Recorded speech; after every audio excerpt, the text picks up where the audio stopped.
let me tell you something. Because here's the thing. Sure.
Yeah, mine's in.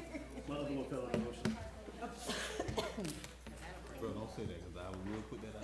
Go ahead, put it on paper. I know you're gonna put it. What is going on? Charlie, you did. No, I didn't. You want to get Walter?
CRA meetings much lighter as far as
See that you don't have the whole stack of agendas that were outside.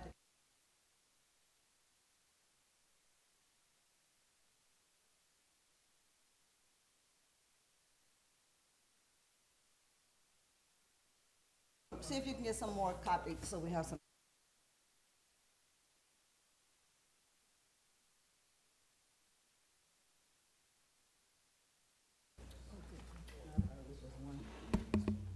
All right, y'all ready now? Just waiting on Scott, see what Scott.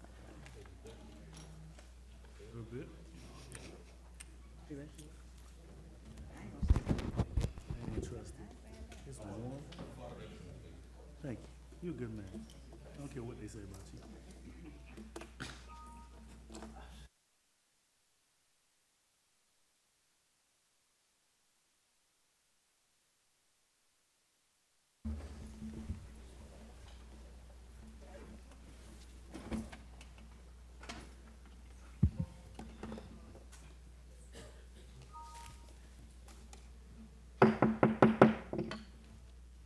Like to call to order the Riviera Beach Community Redevelopment Agency meeting, November 13, 2019, 6 p.m. Madam, roll call. Commissioner Lawson, Here. Commissioner Lanier. Here. Commissioner McCoy. Here. Vice Chair Botel. Here. Chair Miller Anderson. Here. Also present, Mayor Ronnie Felder. Here. Michael Hayden, General Counsel. Scott Evans, Interim Executive Director. And Samara Sagan, CRA Clerk. All right, we'll have a moment of silence followed by the Pledge of Allegiance led by Councilman McCoy. I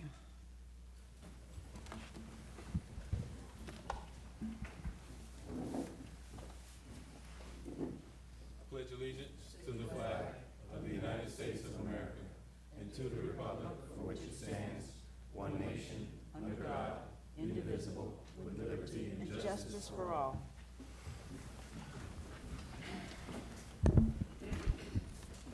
Do we have any additions and deletions? No, Madam Chair. Disclosures by commission and staff? I had a conversation with the gentleman who owns the Rafiki Tiki today. I looked at this spot in question over there. Anyone Chair? else? Go ahead. I also had a conversation with the owner of Rafiki Tiki, Mr. Dimitri. All right, Madam Chair, yes. I too had conversations with the owner of Okay. Rafatiki. And anyone else? I met with, well, I didn't meet with him. I just saw him when I happened to be over there a few minutes ago. So, I did speak with him regarding that. And then, the art designs, I did speak with some of the designers some time ago when they were doing their presentations. Madam Chair? Yes. I also attended the presentations by the artists. Okay. All right. Anyone else? Have a motion to adopt the agenda? So moved. Second. Commissioner Lawson, Yes. Commissioner Lanier. Yes. Commissioner McCoy. Yes.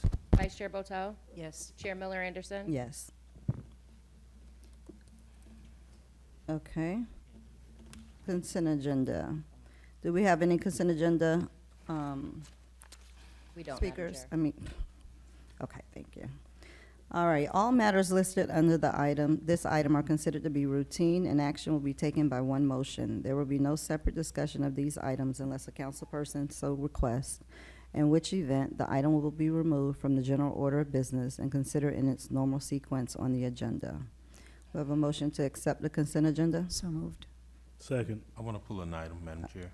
Okay, yeah, I should have asked it, I'm sorry. Which one? The vendor invoices. All right, so we'll pull item number 2. Specifically, J. Michael Haygood invoice. All right. All right.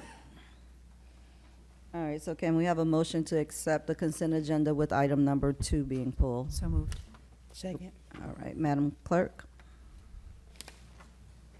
Commissioner Lawson, Yes. Commissioner Lanier. Yes. Commissioner McCoy. Yes. Vice Chair Botel. Yes. Chair Miller Anderson. Yes. Motion carries with vendor invoices being pulled. All right. Regular business, we'll go with item number 2, approval of the monthly vendor invoices. Mr. Evans? I believe that invoice that was pulled was our monthly bill from Mr. Haygood. Yes. Is there a specific question, Mr. McCoy? Yes. The 1.7 hours, 10/31/19, for the preparation of the resolution. Can you give me some insight on where that is? Because I was expecting to see it.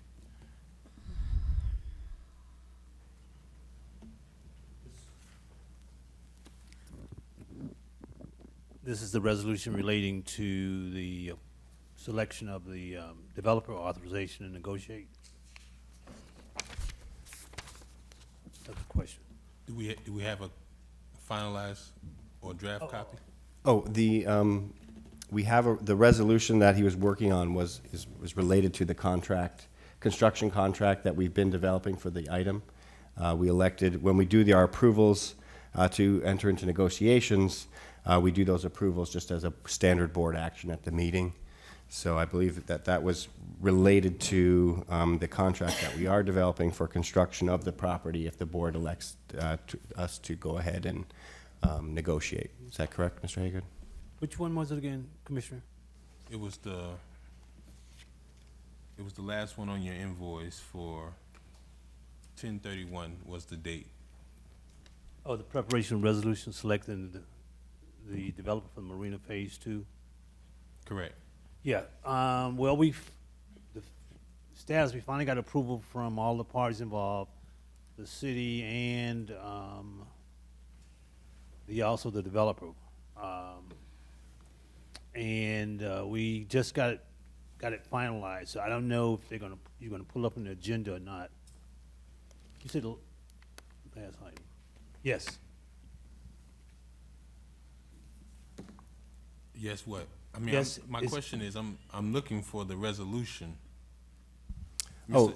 Is this, The resolution to formally select the proposed developer of the marina project. So yes, we have been working on several versions of that, which I was going to update the board on during that agenda item. We did develop a final resolution that the developer actually did agree to just about an hour and a half ago. So we have developed that resolution, and we can make it available to the board. so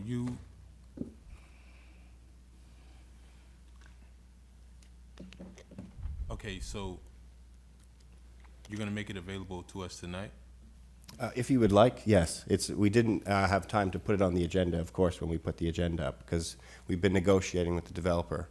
We developer. originally drafted the resolution in advance of this meeting, but they objected to some of the language. So we've spent the last week trying to work with them to come to an accommodation. Fortunately, tonight, just before this meeting started, they did email us and let us know that they are in agreement with the final version. So we will be bringing that circulating that resolution to the board so that we can approve to begin formally those negotiations. Okay. And I have a copy I can hand out to the board now if you want. Well, we're talking about the item for the invoice, so if you're getting to that other issue, I would prefer we wait till we get to the item. It's where not we on. start. You pulled it? The Marina Village item is an Number update on the Marina Village, so I was going to provide you a status update on those discussions.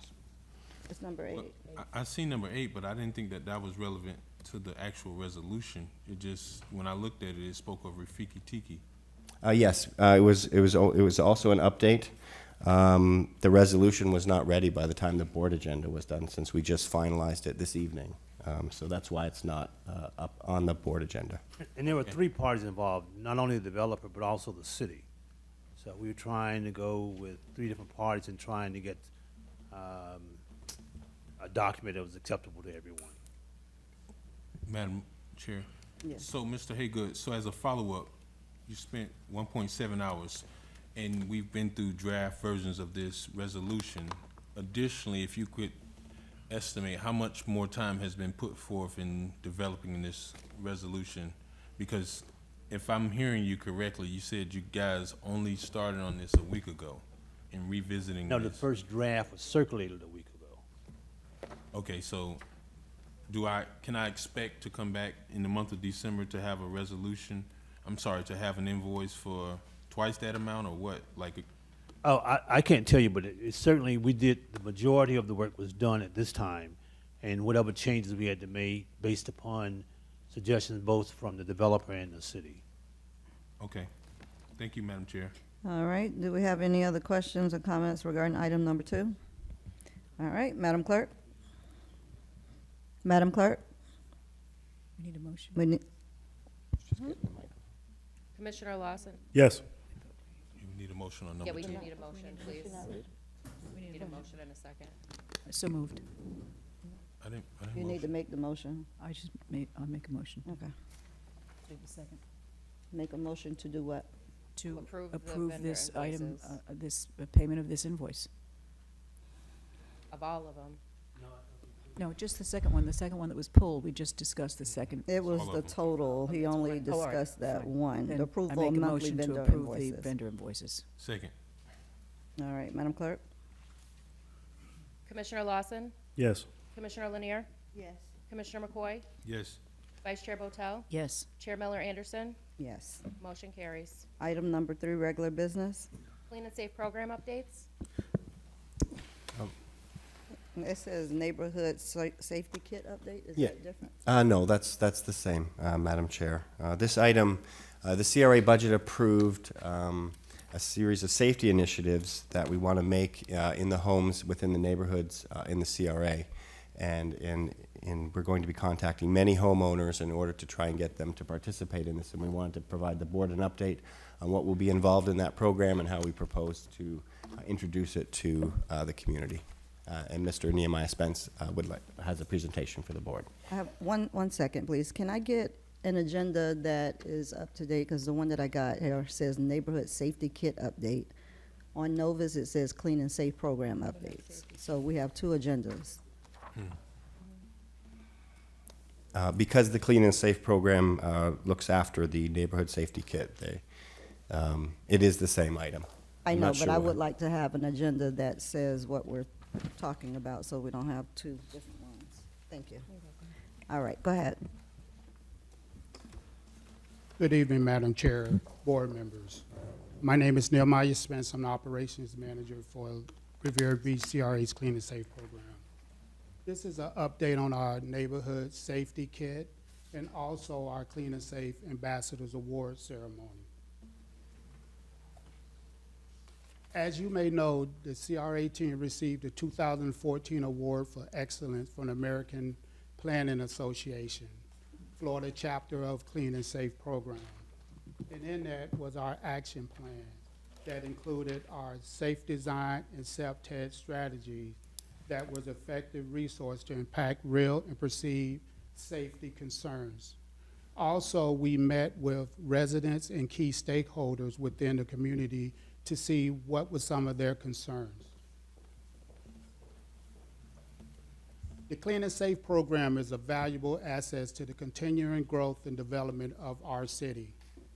This presentation will focus on our continued effort in building clean and safe neighborhoods and valuable partnerships by providing resources to enhance the visual appeal and security of our community, business services, and grant initiative program, which helps eliminate blight, attracts and maintain the economic stability of our city. By having an action plan that includes creating a neighborhood watch, business watch, and crime prevention initiative that includes our tool will help us become safer in our neighborhoods. The purpose of our safety toolkit is to provide resources to enhance safety and security of communities and the overall beautification within the CRA district. It's also going to help us reduce and prevent crime and enhance our neighborhood watch program.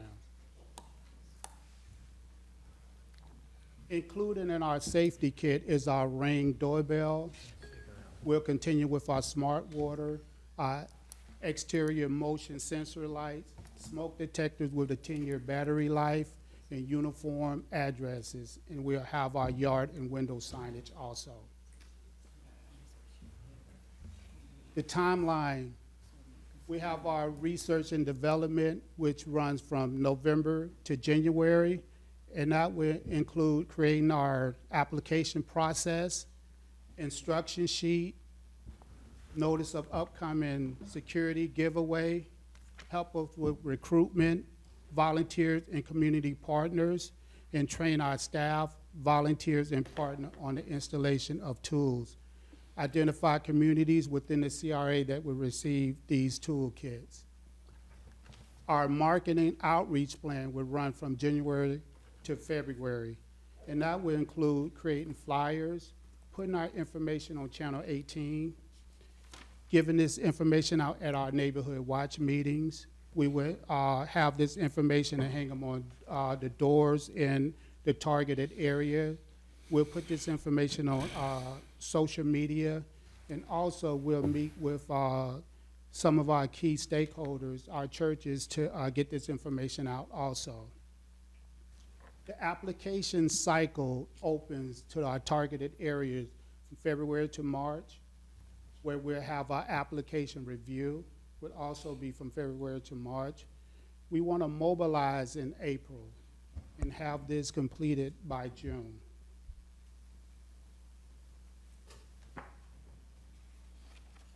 Our safety kit implementation plan, we want to identify our residents through our application process. And part of our application you have to be a homeowner, have internet service and smartphone for our ring, and willing to have the installation service. Also, and most importantly, become an active member of our Neighborhood Watch program. Our matrix. Our targeted areas will identify the number of residents within that area, number of the flyers distributed with our applications, the number of applications received, installation completed, and also after everything is complete, we'll have our perception satisfaction survey response.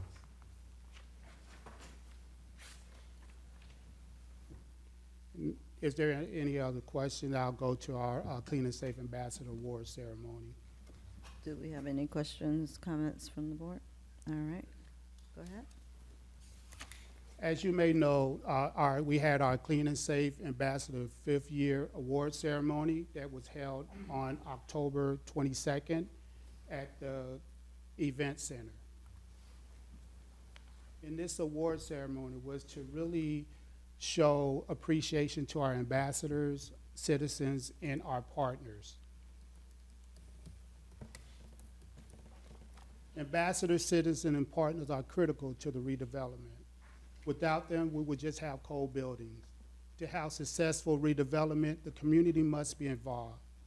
They are the crux of our successful development. Because of this, we have implemented an annual award ceremony that recognizes our ambassadors for all the hard work they do during times of emergency, during events, and also keeping our community clean and encouraging safety. We have ambassadors that have been here since the beginning, and we wanted to recognize them also. And our community titans, which is our citizens. They are the giants that have made an impact on the community and is dedicated to the continuing growth throughout our community. We cannot forget about our community partners. Without partnership throughout a community, we cannot do what we do. It cannot be done alone. Our first award went for our Award of Excellence 5 years of service. We started off with 12 ambassadors. We have 4 now, well actually 3. We have Bernard Jones, Howard Kerr, and John Banks. And Conrad Kohler is in our finance department. And again, we like to promote from within, and we want to push for their growth.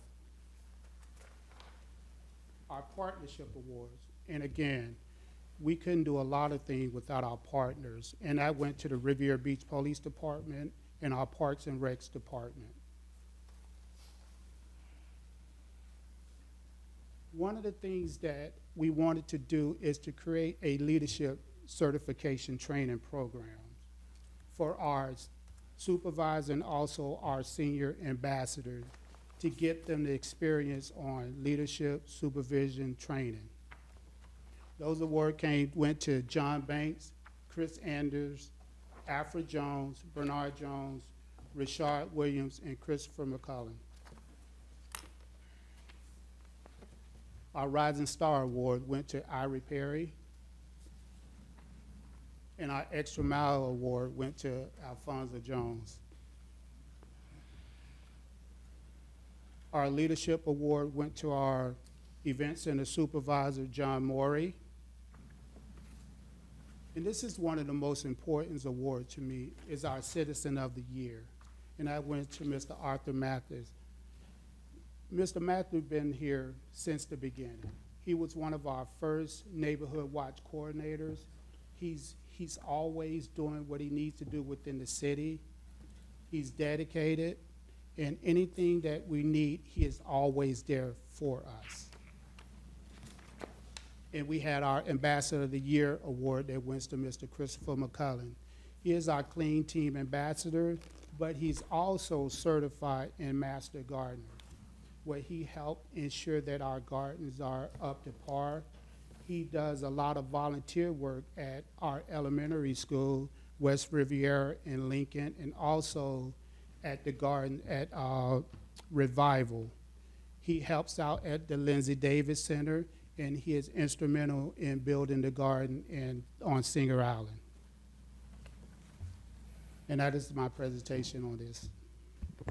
All right, do we have any questions or comments from the board? Madam Chair? Yes. Just a quick comment. I've had a number of events over at the Marina Event Center lately, and I have to say, they do an outstanding job. And they couldn't be more accommodating, more gracious with guests when they come in and with the folks who are using the facility, so I thank you for them. All right, thank you so much. They are very helpful, for sure. I just saw them a few minutes ago, and they were looking to help.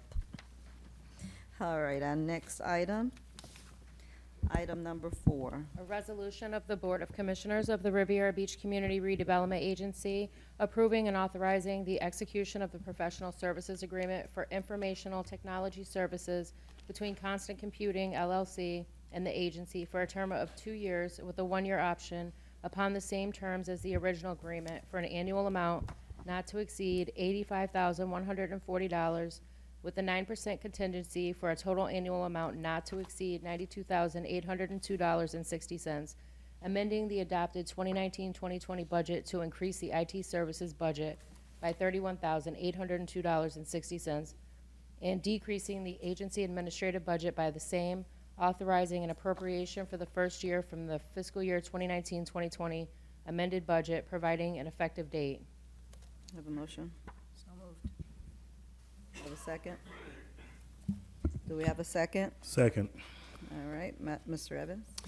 This item will provide IT services for the CRA at our main office, at the Clean and Safe office, and at the Marina Village, including our public Wi-Fi system. And our IT services, we've expanded this year, which is why we're requesting to increase the budget line item. The total amount spent at those 3 locations last year was $61,000. And we're increasing it to $85,000 with a contingency in the upcoming year. And this is we've requested that we do this in order to respond to the increasing threats that have both affected the city and other government agencies. So we wanted to beef up our system. We were very fortunate that we did not get affected by the recent virus attack on the city. And we want to maintain that status ideally, and so we've increased our security services. This includes all of our computer monitoring, our backups, our antivirus, and supporting, of course, our staff members and their individual computers. And Andre Lewis has a presentation for the board. All right, Madam Chair, yes. question, Mr. Evans, the original amount you said was 60, how much? 61,000.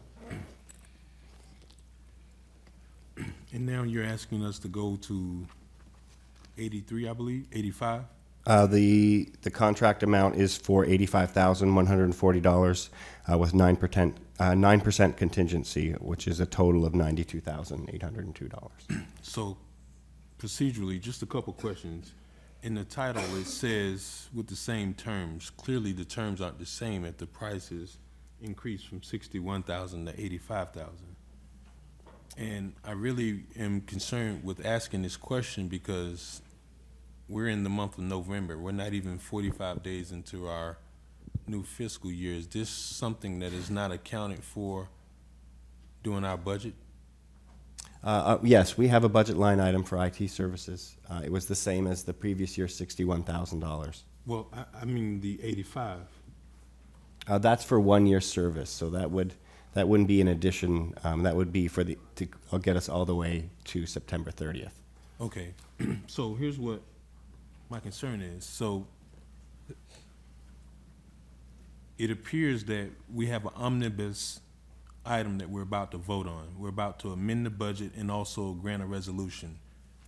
And from Robert's Rules of Order, in all practical standpoints, those items should be completely independent. If we're amending a budget and going back into an administrative budget, that should be a separate item than approving a resolution to grant a contract with a 2-year and an additional option.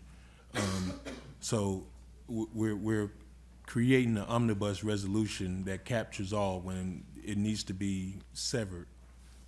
Well, first, let me make one thing clear about the original contract. The reference to the original contract is the first year of the contract, of this contract, not of any prior contract. Right, but the title heading starts as using the same terms, so that's what's in conflict. Same terms as the original contract that you're approving now. Would the terms not include the amount? What there were changes, the amounts being 85,000. So that is not the same terms, is what I'm saying. The original contract is the first year contract. This is a RFP that went out in 2019. I'm sorry. This is a RFP that was issued in 2019, Correct. and we're gonna continue to use the same terms. In future years. So this is for 2019, 2020 is the original contract period. And then the second year would be 2021. I'm aware So of the that. terms are the same. It's that the amounts are gonna be the same, I think. No, it's not. That's,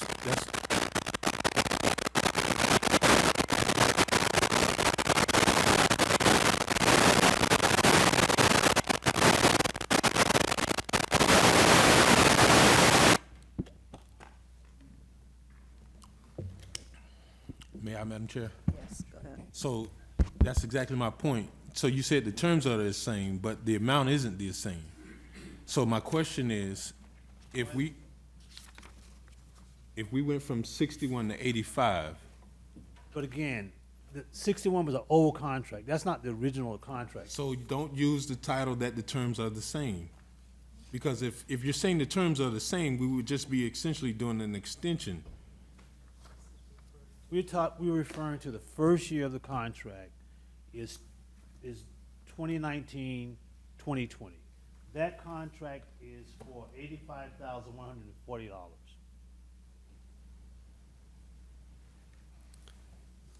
Okay, I follow you on that. So why is it that now we're doing an amendment to the budget, all a part of the same item? Wouldn't that be held separately? Well, I don't know how you can approve the contract without, if you didn't have enough funds in the budget. Well, that's why you would come and bring a budget item first. Because, we're being asked, and I looked at the backup, we're being asked to approve a resolution, and we don't even know what exactly is left in the administrative budget. The administrative budget has $95,000 for professional services and $61,000 for IT services combined for all IT across 3 platforms. So the decrease is to take money out of professional services line item, which has $95,000, and take that $31,000 and add it for IT services, the specific IT services line item.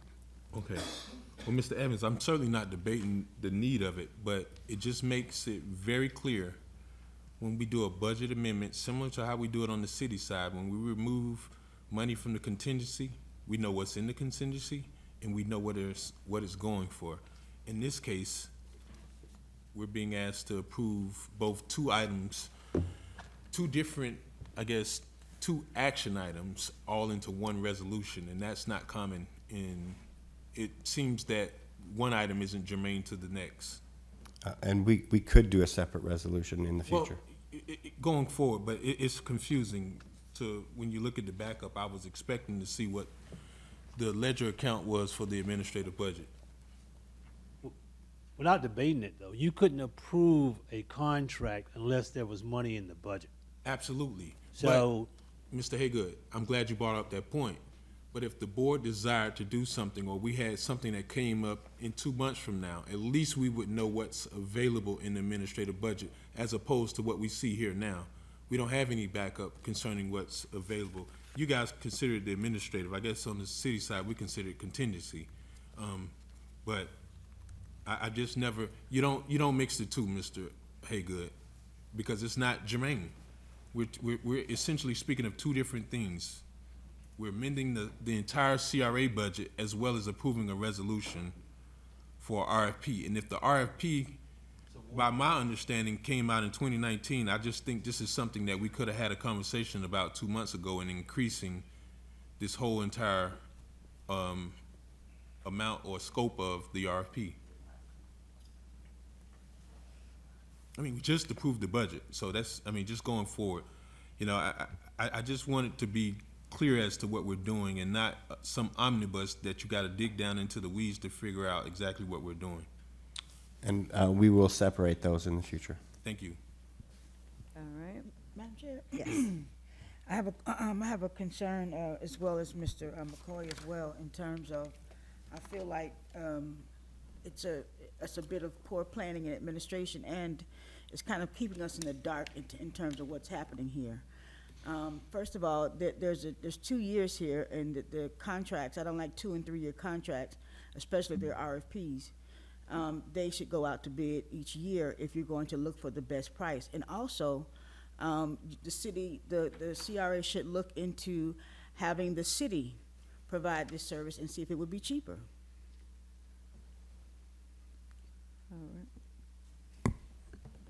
All right, so what we can do is go into the presentation, and then we can come back for any further comments and questions. And then we can address that. Because I did have a concern as well in terms of being able to combine it, since we do have an IT department, and then so we can have a little more dialogue on that part. All right, good evening, Commissioners, Chair, Mayor. I'll jump right in. So the background on September 5th, 2017, the board extended services for IT services to September 30th, 2019. On July the 2nd, 2019, RFP 2019-01 was published for professional IT services. The agency received 5 qualified respondents. And jumping into the review process, we had a mandatory pre-submission meeting back in July 24th. We completed a written evaluation on August 8th, and the top ranked, 3 ranked firms were invited back to complete presentations and interviews on September 12, 2019. And Constant Computing was ranked number 1. So taking a look at it, the evaluation team, there were 4 CRA staff, there were 2 city staff from the IT department, and a retired IT director.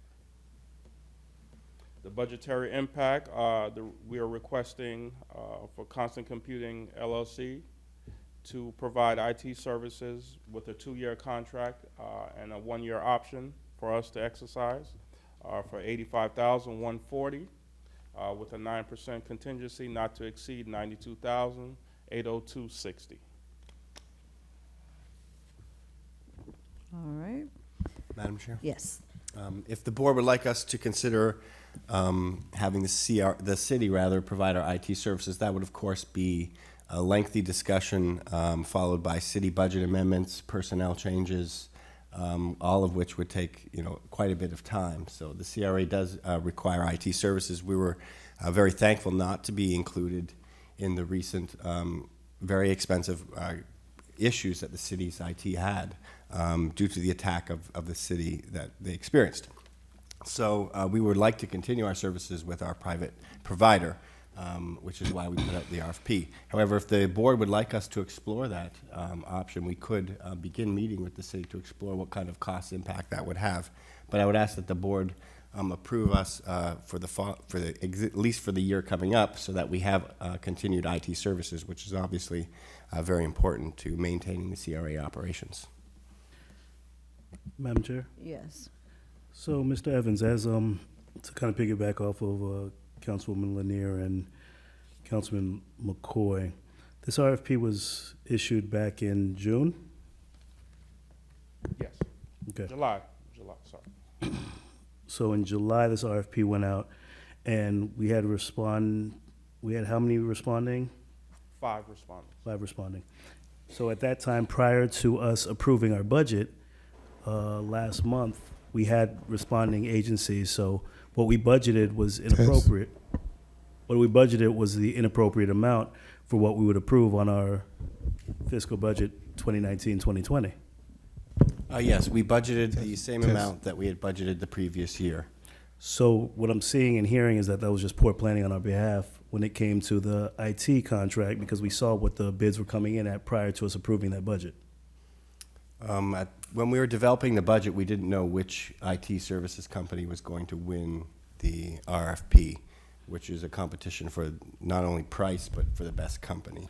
I think that in light of what the city experienced, we should have forecast that IT service costs would go up since we wanted to increase our protection, yes. So even though we had responding 5 agencies that responded, we budgeted what was the previous numbers, but based on what we chose as the winning bid, that was the amount that came in at 85,140. Yeah. Okay. So, So, go ahead, Councilman. Madam Chair, and this is, I'm looking through the RFP, so what exactly changed? Because I see a contract that expired September 30th, 2019, and it says that they was to be paid at a rate of $115 an hour, not to exceed 60,000. So my question is, what part of our scope changed to take us from 60,000 up to 85,000? This was, 60,000 was just the previous years. So in anticipation of the cost potentially going up, we could have budgeted more dollars under IT. Until, of course, the board approves the contract, we don't have any IT services following that. But, so I think I'm trying to understand the question. So we budgeted the same amount as the previous year, and now we're asking to amend the budget from professional services because the costs have gone up. What cost that's what I'm asking. What cost? Did their price per hour go up, or did we assign them a new, wider range of scope as to what we're doing? Yes, we've increased the scope of services as to what we're doing as far as virus protection, ongoing surveillance of potential threats, and the various software that we use to protect the agency against those. So that's why the costs are going up, because we're increasing the amount of security that we utilize on a daily basis to protect the agency. In their contract, do they provide for identification for the city, similar to what we've had on the city side in the event of intrusions or threats? Yeah. Also, the consultant is here if you want to ask him some questions directly also. Well, I mean, surely we awarded the contract, so I'm sure somebody on our side would know that. There's an indemnification provision in the contract. Okay, and the rate, does it remain at 115? That is the rate for additional special services, I believe. Is that the?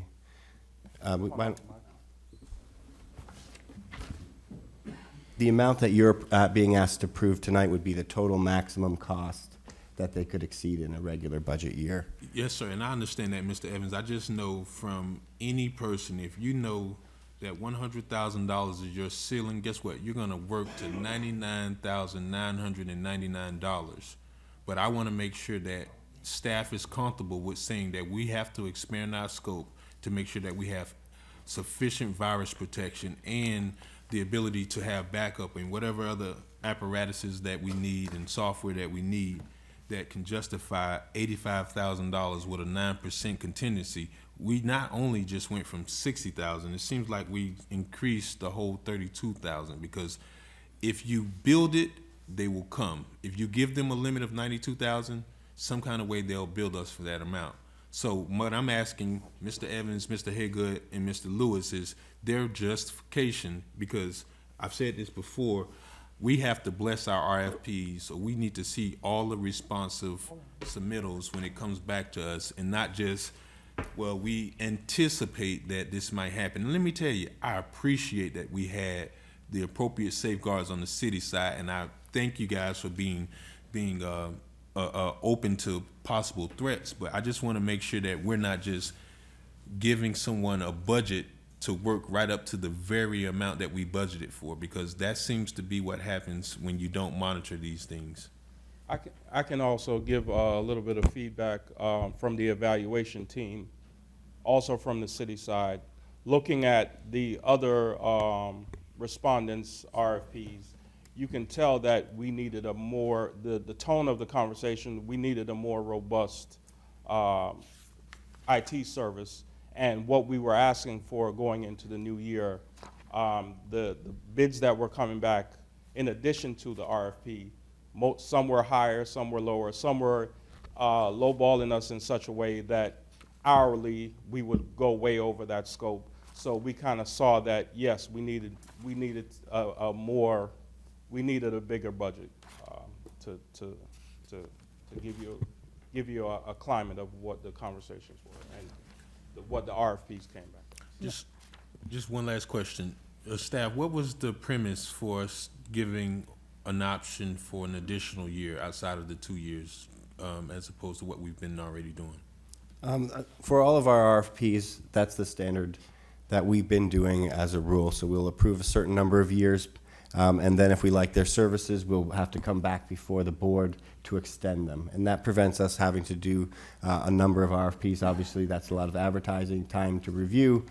So it gives the board the option that if they don't want to extend the contract after the first 2-year period, that they can then go back out for RFP, or if the board is happy with the services, it just provides you that option to extend that contract with that provider without having to go through another lengthy RFP process. And all of the contracts have a provision for cancellation for convenience. Madam Chair. Hold on, are you finished, Mr. McCoy? Yes, I think I cut off Commissioner Lanier, so yes, I'm done. Thank you. I hadn't heard her speak yet. So if you want to. Yes, I just wanted to say that because IT is a service that changes day to day, to have a contract for 2 years for $92,000, we're increasing this significantly. I think that we need to have an option where, number one, it's a 1-year contract, and number two, at this point, to explore some other type of efficiencies when it comes to IT services. And that means that could go from a month-to-month contract to keep them on board until you do, or at least explore these opportunities, or a 6-month contract so that you have enough time to explore other opportunities.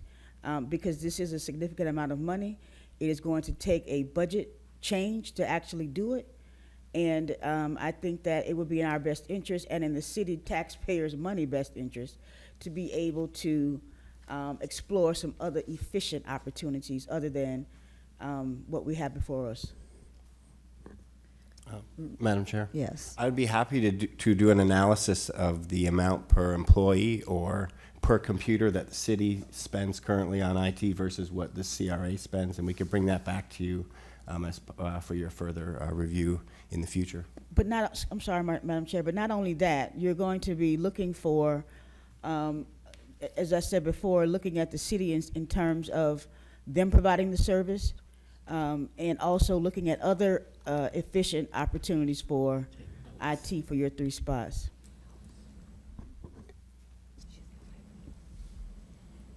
Okay, we can include that in the future study.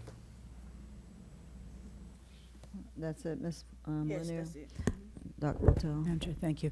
I was going to say, I think Mr. Hague was about to refer to paragraph 6 in the agreement, which says, this agreement may be terminated by either party with or without cause upon 15 days prior written notice, et cetera. So it seems to me that we could go ahead and investigate the potential of having the city IT services provide services for the CRA and still enter into a contract. Maybe we want to amend the motion to make it a 1-year contract, but it gives us the opportunity, if it comes to pass that the city can provide us with better or equal service, that we could terminate this contract and go with the city. But it also gives the vendor a 1-year contract that, you know, if things look like it's going to be better to be with him or they or whoever it is, we will have that contract in place. So I don't know, I don't remember who made the motion, but if it was me, I'd be happy to amend it to. We have a public comment, Madam Okay. Chair. Were there any other comments? We'll go to public comments. Bonnie Larson? Oh, that was loud. I have one. And there's no internet, so I can't put the timer up, but I have it on my phone. I have it on my phone. Bonnie Larson. I've had a question about this before, our bills for the IT service down at the marina. So maybe tonight, someone can explain it to me. I'm not real techie. Now, we say we're going to increase our Wi-Fi services. What does that mean? And also, why do we need all that internet there at the marina? People who come there have their own stuff with them. Everybody's got, IT equipment with them. So what is it that we're providing? And also, this company comes from Fort Lauderdale. There's always travel time when you have someone from out of the city. What were the quotes from the other companies? You don't pay for travel. Okay. But anyway, if we take, the suggestion was to take the $35,000 or something out of the $95,000 professional services. Well, that's 1/3. That's taking away 1/3 of the professional services from the CRA. So if we budgeted $95,000, how can we now go down $35,000? How is it possible to go down? Did we overestimate that, or how can we possibly take $35,000 out of the professional services to do this? What were the quotes from the other companies? And if you could just explain to me, what is all this internet stuff that we need? And also in some of the previous bills, I don't have them with me, but previous bills, some of their explanations were we're working on new projects down there. I didn't understand that. What new projects and new programs are we working on down there? That we have a very, very large bill from them every single month. So if you understand why, it makes it easier to understand. But I just think it's a lot of money, and like we said, if we have this at the city level, we already have a lot of the things that we need that we're now having to pay extra for. So it's worth looking into. And if you say we have a 15-day out, that's great. Let's get that study underway right away with the city, if we can do it through the city. But if you could just explain to me why we have all this IT stuff, like the Clean and Safe. I know they report in on their phones and stuff like that, but what is it that we have down there that are new projects and additional Wi-Fi services? I don't understand. Thank you. Thank you. All right. No Walter more. is working on the computer because I really want that timer up there. And for your phone, do you have it where it's going to ring out loud when it I do. goes off? It's got the Okay. radar on. All right. Hopefully he'll have it ready by the time we need it. All right. You want to finish up? Well, I was just going to suggest that I amend the motion. Radars off. It seems like there might be consensus to do that, so I will amend the motion to make it a 1-year contract and ask the staff to investigate other options, especially potentially working with the city. Do I still have a second? Madam Chair, Yes. can I make a comment? And I know we want to make sure that we are holding everybody accountable when it comes down to what's going out or what we're paying out. But let's not forget what it cost us. And this is a very important issue. My wife works for the health department. They just got hiked. All right. So, and as much as we talk about it live, you have people that's watching us. So this is a very serious situation that I think, and it's going to cost us more every year because they're getting more sophisticated in hacking your systems. So I want us to look at it this way. Each year or every 2 years, that price is going to go up even for the city. Because as much stuff as we get, the hackers, they're finding out they're going to get more stuff. So let's really take this serious. Yeah, it's going to cost money, but it cost us money, and just we were fortunate enough to have insurance. But this is a very important situation that as we go back and forth about what we should do, let's get it secured now and then have those conversations later. Madam Chair. Do we have insurance? Does the CRA have insurance, the way the city did? Yeah, not germane, We're- Madam Chair. Yeah, we can. That's not germane, You can talk to Madam him Vice Chair. offline about that part. I have one more comment, Madam Chair. Yes. I just wanted to say that I'm not talking about terminating any services here. I'm talking about a 6-month contract with a 6-month option, which gives us time to explore other efficient opportunities for this very important issue. All right, so you were in the middle of your motion to, did we have a second to stand with that amendment? No? Second. Okay. Who did the first second? Was it Mr. Lawson? Is it a year or is it 6 months? Commissioner, I don't know, let me see, what did I write? It's Botel and Lawson both It times. was, right. All right, good memory. 1.3, yeah. All right, So we're on the amendment? So I like that motion read back, Madam Chair, so that I can know what we're about to vote on here. It's a motion to approve the resolution with a one-year contract and investigate other options. is that what you said? That's what you want? That's the gist of it, yeah. Is that it? Well, that's not mine, and I don't support it, but I do got a question, or a comment, I should say.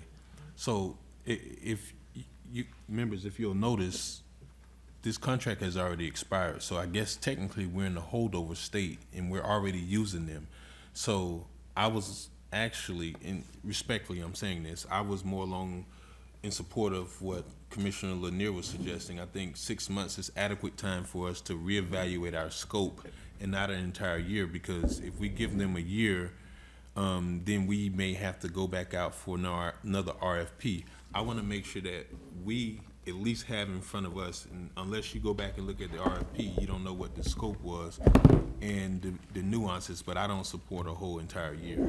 But we can cancel the contract, For convenience. I mean, Right. you want it at you risk. just No, don't no. want to even go that route. So You do it 6 months, so if you do it for 6 months, and when the 6 months ends, you're either going out for another RFP, or you're gonna do something else. So it takes about 3 months to go through RFP process. I mean, this was let in July, and here we are to you in October. So, I mean, it's not something you can do automatically. You have to have an advertising period for it, you have to have time for your evaluation committees to review it. But that's just practical. Madam Chair, effectively, it's a 15-day contract. I mean, effectively, if we decided in 2.5 weeks, let's say, that the city was a better deal, that the city could provide, or that somebody else, maybe not the city, some other entity could provide for us, we have a 15-day termination agreement here for no cause. I mean, essentially, you're giving somebody a 15-day contract. And Madam Chair, I understand that too, but we can always do a 6-month contract with a 6-month option, and we can always extend it if we need to. So, question, Madam Chair, if I can ask, Madam Pro Tem, who invokes determination? Because clearly, we, as members of this body, have a different perception or even a different position than what was presented to us. So unless this comes back to us, that has to be presented by staff, you don't have the authority to revoke the 15-day contract. Only staff can bring the recommendation to us to revoke it. So Chair. my, May I? Part of the motion was to ask staff to investigate other options. And if it comes to pass, excuse me, that staff has identified another option that's more beneficial for the city, then staff would recommend the termination. It wouldn't be us. We might vote on it. but Madam staff Chair? would recommend it. Yes, go ahead. I would propose, well, we conducted a evaluation, RFP process that was very targeted and specific to find the very best company to provide IT services for us. So I'm hearing that we would like to explore having the city provide the services, because we've already gone out and had a process which we would found and evaluated the best proposals from the private market. So what I would propose is that whatever term the board decides on, that you can set a date, say perhaps 4 months from now, when I can bring back to the board an analysis, perhaps from the city's IT department, of how much they propose providing services to us would be. So then you can make a decision whether you want to go in that direction or you want to continue with the services of our current contractor.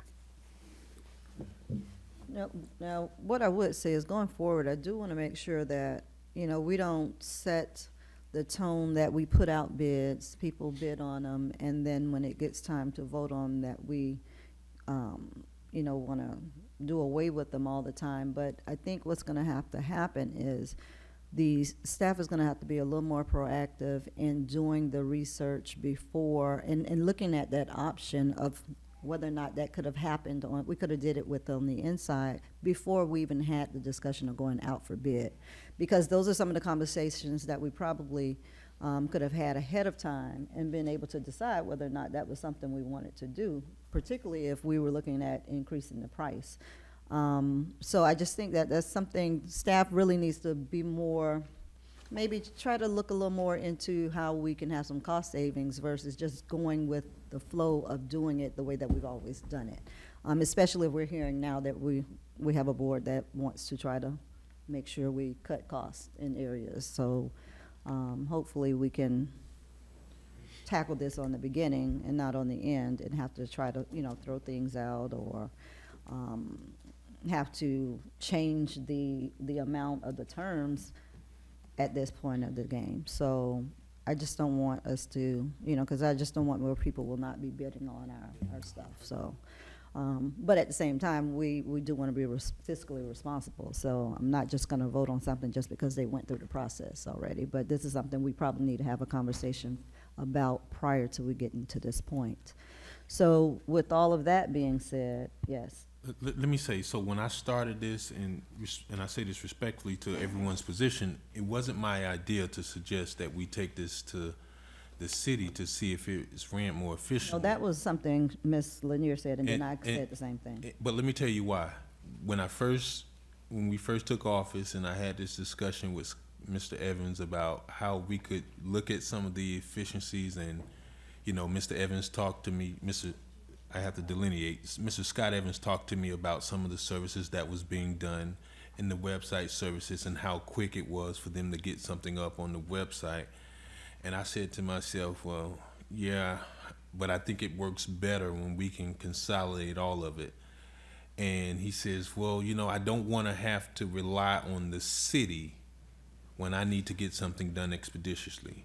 And even as a board member, and I really am crossing my fingers to say this, members, we've been without televisions in our member suite since about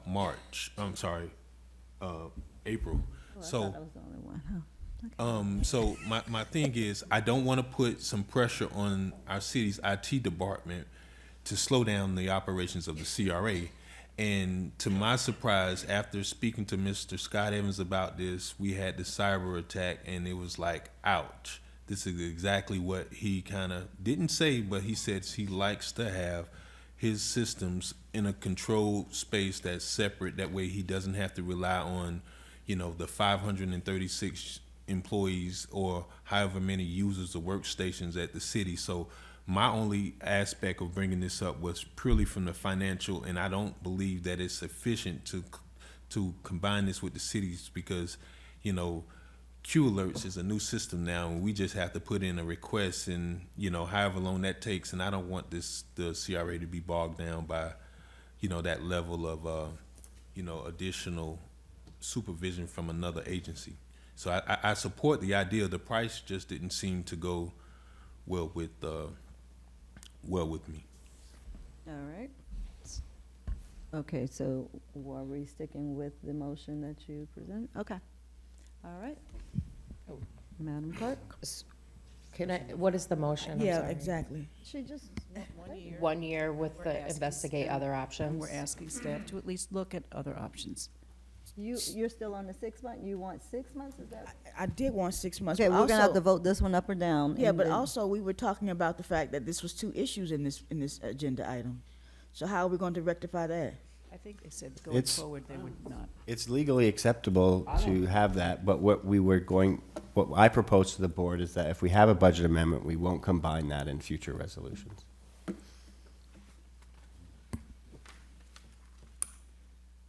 We're good? Yeah. So we're in a holdover state right now, right? No contract, we're just paying them? I believe we have administrative, in order to hold them over until the board made a decision, yes. Anyone else? Anyone else? Madam Clerk? Commissioner Lawson, Yes. Commissioner Lanier, No. Commissioner McCoy, No. Vice Chair Botel, Yes. Chair Miller Anderson. No. Motion fails. All right. Item Madam Chair? Yes. So can we now allow Commissioner Lanier to expound on what her recommendation was, if that comes by way of a motion? Because, you know, technically, we're in a holdover state, so whatever we decide, we still have coverage, Okay. but we do need to decide on something. All right, Ms. Lanier. Yes, I just wanted to reiterate the fact that I'm in agreement with the 6-month contract with the 6-month option. So that gives us an opportunity, if we go with the city or not, at least to explore that option. So that we will have some idea of what that costs and what that is for the CRA. All right, so you, Just so you understand, if you, and it's obviously your prerogative, if you do a 6-month contract or a 6-month option, at the end of that contract, you got to go back out for RFP if you're not going to go with the city. See, I'm sorry, sir, that's the issue that I have here. If we have to go through an RFP, if it's gonna take time, but we're talking about money here, so if it takes time, then it takes time. We have to be about trying to make sure that we're spending this money to the best of our ability. I was just pointing out to you the practical. I understand that. all right, so Ms. Lanier, you're making a motion for that? I'm making a motion to extend the contract or have this contract for 6 months with a 6-month option. All right, do we have a second? Second with discussion. All right. Go ahead. Ms. McCoy? Do you really want me to say what I'm gonna say? If you need to say it. Because I'm looking at the RFP and it says IT services and computer support for the agency for a term not to exceed 3 years with a 1-year option. So did we, staff level or administratively, decide to take it to 2 years? Yes, we decided to bring you just the initial commitment of only 2 years, but with the extension, it brings it out to the maximum of the RFP. Oh, this is just getting so convoluted because this is, again, I think I said Can- this 2 meetings ago. Can I make a suggestion? And I don't know if this is something you all may want to do. We haven't gotten anywhere with this. So I know there are a few things few concerns that we've had. Is this something that we want to postpone to the next meeting so that we can get a few of those issues hashed out? No, not only do we need to postpone it, we need to come back with an analysis of exactly what they're doing, the amount of computers, the scope, and everything, because, you know, I'm to where you are. We can't have people coming here to compete on a 3-year, then staff changes it to a 2-year, and then the members of the board get confused, and now we're talking about a 1-year, and then another member is talking about a 6 months. So we need to have a full analysis, and I don't think this is gonna be in the month of November, because, I mean, just looking at the backup in the RFP, it's very convoluted, Madam Chair. Madam Chair, if I might, Go the ahead. contract before the board is a 3-year contract. It's just 2 years with a 1-year option. Right, but that's not what the RFP says, Mr. Evans. The RFP specifically says not to exceed 3 years with a 1-year option, so that insinuates that it's possibly 4 years. Madam Chair, No, we're not Hold debating on. this, but we're not debating this. It says not to exceed 3 years. It doesn't say it's going to be a 3-year contract. Right, but when you're a submitter, right, and I come to the table and I want to compete for a city contract, I'm looking at that I have a propensity of getting this contract for 3 years with an additional option. So we can't mix apples with oranges, and I don't want to continue to drive people away from wanting to compete because it becomes so confusing. And clearly, we've seen enough of that just on this item. So I don't think there's no appetite for me to support moving this forward. We continue in holdover until we can come up with a better alternative. And again, this is exactly, members, why I said we shouldn't allow staff to send out RFPs without us first knowing what it is or blessing it, so it doesn't create this confusion on the back end. Well, I certainly am supportive of that because this is the result of that. Madam Chair, I mean, I'd not like- just this item, and I could say that it's been on several items where this has happened, so, I'd like to withdraw my motion, Madam Chair. okay. and make a motion to just stay in a holdover state until we get to our analysis. Do you need an, Mr. Haygood, do we need to We don't need a identify a motion for date? that, do Huh? Yeah, Original motion yeah, failed. just make it clean. All right, so I'm making a Yeah, motion everything. to have us in a holdover state until we get our analysis, based on the information that we've said amongst us up here, to bring that back at our next meeting, if you can, about what's happening here so that we can move forward with this. Okay. Okay, Excuse me. yes. Commissioner Lanier, you have to withdraw your original. She I did. did. Did. You need a second. Second. All right. Madam Clerk? Commissioner Lawson, Yes. Commissioner Lanier, Yes. Commissioner McCoy, Yes. Vice Chair Botel, Yes. Chair Miller Anderson. Yes. Motion carries to hold the item. All right. Item number 5. Approval of CRA District Proposed Public Art Designs Round 2. Good evening again, Board. Good evening. Good evening. So we're talking about the Public Art and Branding Project Round 2 for your approval request. So a little bit of background. April of 2019, the agency received approval to enter into negotiations with the 3 artists. July 25th of 2019, the board approved our professional service agreements with the artists. And November 1st, 2019, we closed our public art survey. So the votes are in, and I'm going to show you the results. So site 1 is the intersection of 10th Street and Avenue K. And these are the 2 design options for the intersection. Option 1 received 59% of the votes, and option 2 received only 41. So option 1 received the most votes.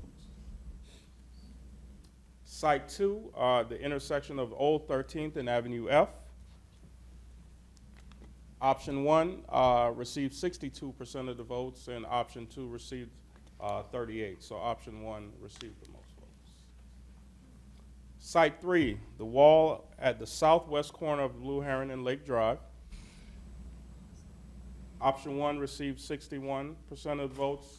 Option 2, 39%. What's the difference in that? There are some subtle differences, but the main difference Is this a trick, is this a game, one of the games No, that you have to no, identify option- what's different? No, option 2 actually has a crane bird at the end of it in the Oh, you gotta find the bunch, crane and on the right. the other one doesn't. It has some less detail than option 2.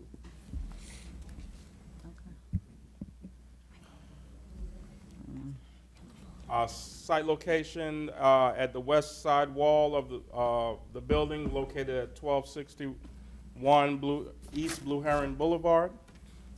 Option 1 received 57% of the votes, and option 2 received 43.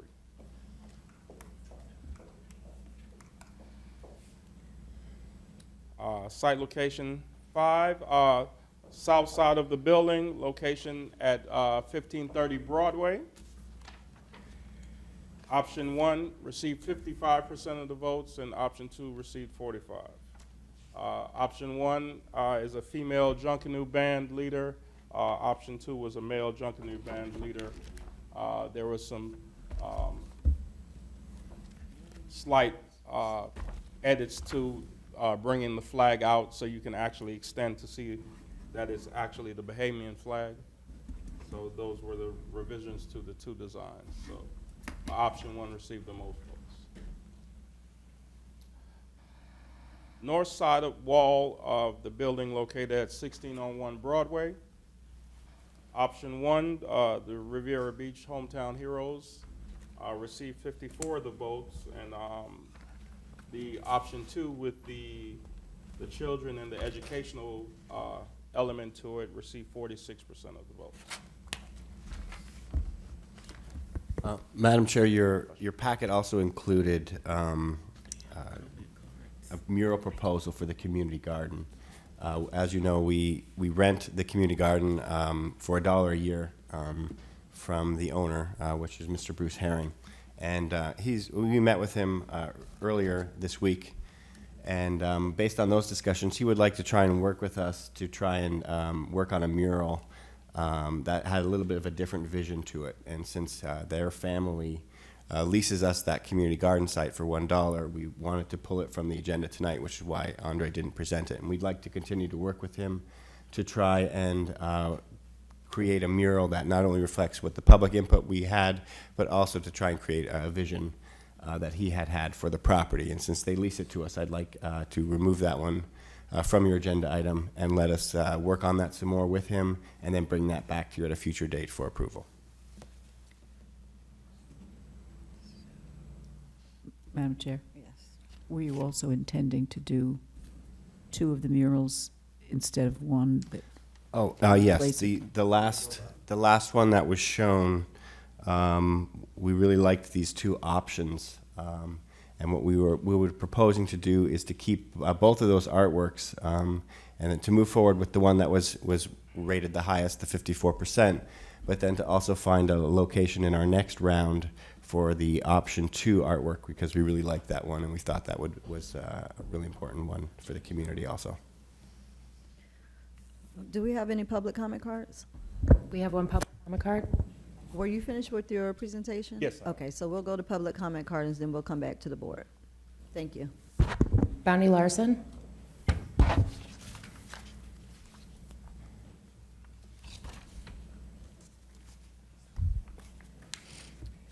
Bonnie Larson, I have a couple concerns. I went to one of the meetings regarding these murals, and Art Revolution, I was very disappointed because in the second meeting, which is the one I went to, they showed us nothing. They just did kind of, people were saying that was a repeat of what they did last week. They had nothing to show us, nothing at all. And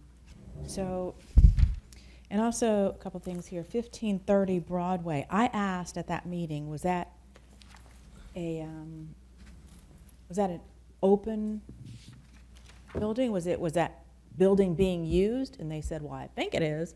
No, have you looked inside that building? That hadn't been used in quite some time. So the person who was suggesting this, I can't see what it is right here. Oh, that's a Junkanoo band. They said, oh, well, let's have a Jamaican theme or something. But you might be limiting it, because what if the person who comes in there and wants to open an office there, or wants to open something, has no interest whatsoever in a Junkanoo band? You know, you're limiting it, because people driving down the street are going to think, oh, that's something Jamaican, which is fine, but it may be quite contrary to what the person wants to open in that building, and the building might be torn down because it's really a mess. The other one, I don't know if it's 1261 Blue Heron Boulevard. Where is that? I don't know where that is. But also the one with the football players on it. Mr. McCrae said, Ms. Larson, you're not gonna like this, because there really were no choices. It was, do you want 1 football player on it, or do you want 3 football players on it? That's the meeting that I went to. And maybe we didn't want football players. We didn't have any input into it. One lady brought a design for one of the artists here, and the artist said, okay, thank you, we'll consider that, and folded it up. We never even got to see it. There really wasn't any public input from us, I think. And also, I think the building choices are poor. The one that's right, what address is that? It's right next to the CRA building, the one that used to be the hub. No, I'm sorry, that's for the other thing. But also this one here on Blue Heron and Lake Drive, what do we know about the person who was supposed to be developing that property? Apparently that fell through. Do we know anything new about that? Because if someone's going to develop that property, the first thing they're going to want to do is put their advertising on there. So are we wasting our money on some things? Are we sure about these things? Or I'm getting a no up there, so I hope that's true. So I just wish we had more input into it. And when did you vote? I missed that too. All right.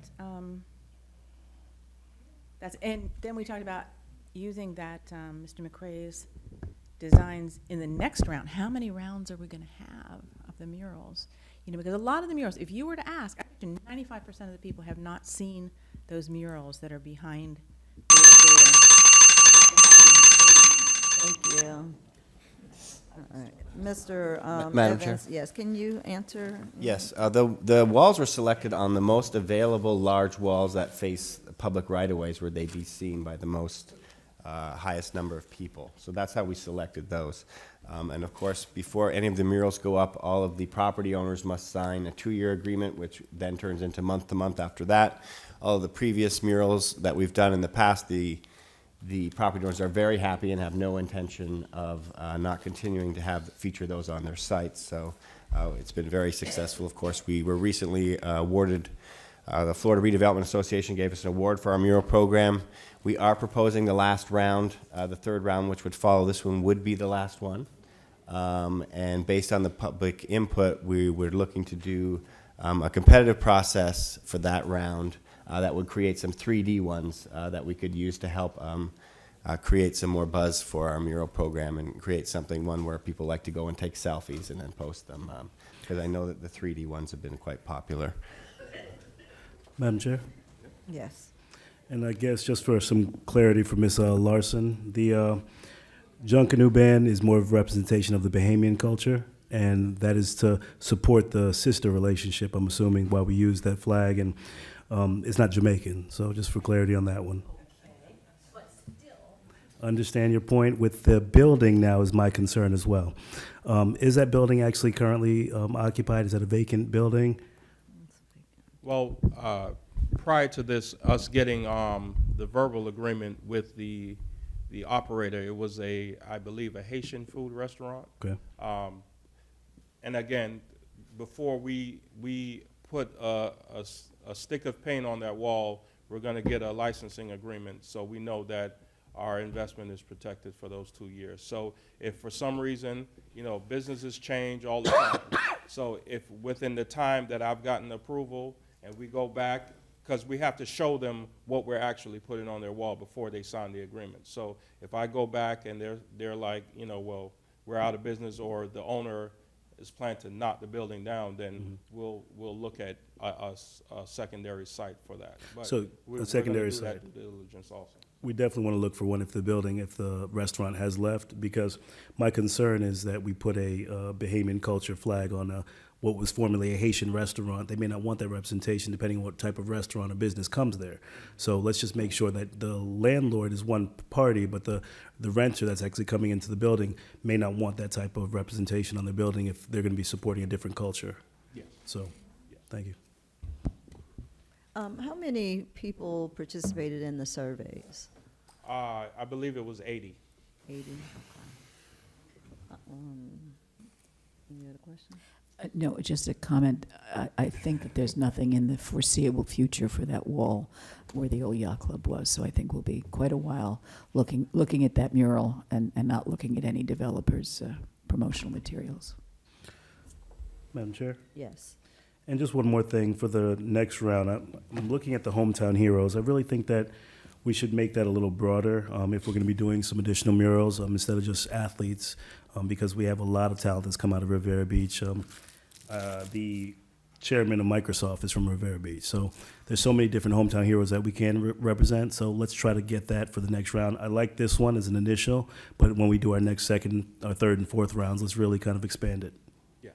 Thank you. And with that, I think with the football, it's kind of a little easier, I think. It's pretty cut and dry because you're talking about pro athletes for the most part.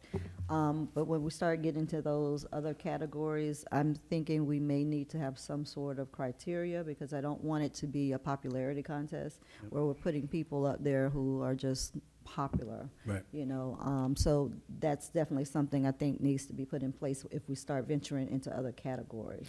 Essentially, but that is what we did, Madam Chair, though. We just used the popular ones because we used And the I would say athletes. that I don't really agree with that either. I just Right. think we need to have, same thing Criteria. with our street signs. You know where we are Correct. with that. So I don't want this to be another street sign issue. Yes, ma'am. Okay. Exactly. Thank you, Madam Chair. All right, anyone else? So, Anyone else? so we can't put ministers up on the wall? Sure, let's put, You pick them. let me move right along here. I mean, I know a guy that served up. Excuse me, any other questions or comments? The vote? All right. Thank you. Well, you need a motion from us. We have to vote on our I need a motion in a choices second. for the whole collective, Yeah. or do we not get to, do we get to give input Yes, on that too? if there was a piece that And we did this in the final round, and that's where we came to the voting. That's why I kind of jumped ahead and make sure we had voting before I brought it to you. So that we But didn't go against what the people want. No, I wouldn't say that. But How many votes? I want you to know that this is what the people wanted, and Okay. then Did you say how many you votes? would be voting on something that you know the popular. Can you vote. just go back through Sure. them so we can look at each one right quick and just make sure that we're all on board with them all as is? And how many people voted? 80. Oh, okay.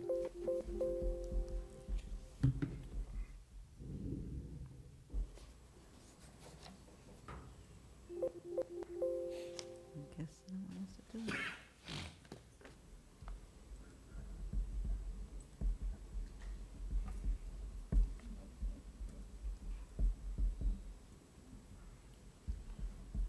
That's the wrong presentation. Presentation.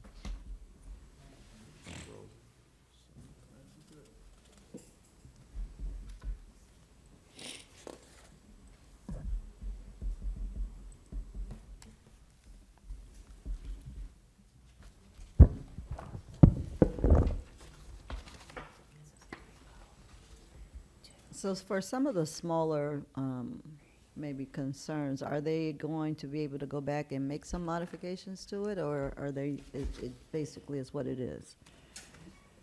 If No, there were- they're able to make modifications Okay, to it. all right. yes. All right, so for this particular design here, everybody's pretty good with what the majority voted for that one? All right, no objections, we'll go on to the next one. Now, this one, I wasn't really sure So about what it this is, those are the origami Yeah, paper animals. So one is should be, it looks like a pond, and the other one is looking like a running river or a stream. okay. I don't really like care either for one that of 'em. one. Me neither. I really don't either. Anybody, any other comments up here?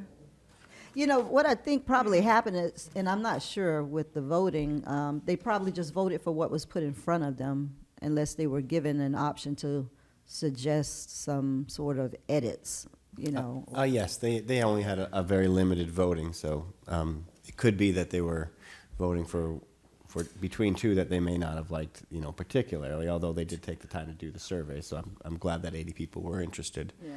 And the board could elect to just choose some that they would like us to go back to the drawing board. That would be one. To think that- we're give in you a little agreement to- background of how we got to that point, we had actually 3 workshops. So the artists also, in addition to getting feedback from the attendees, I should say. Now, how many people were at those workshops? though? Well, it varies. It varied. It was only like There a were couple 12, 15, yeah. when I went to one. Yeah, so what she did with this one specifically, she went to the Boys and Girls Club and kind of talked to the kids and asked them if they knew about origami. And, so she did a little bit of research prior to bringing this to them, so that's how we got to this point. Okay. Just to give you a little background. All right. And this is go ahead. This is going in which intersection? 13th and F.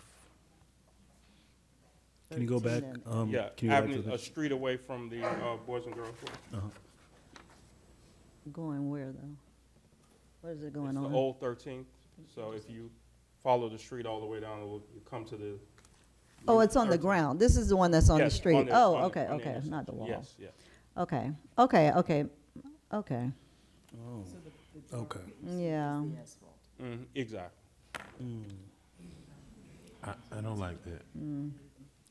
Because do we, what do we require? Do we have to get permitted from the city to do this? Yes, this is a city road. We would have to get the permit from the city, yes.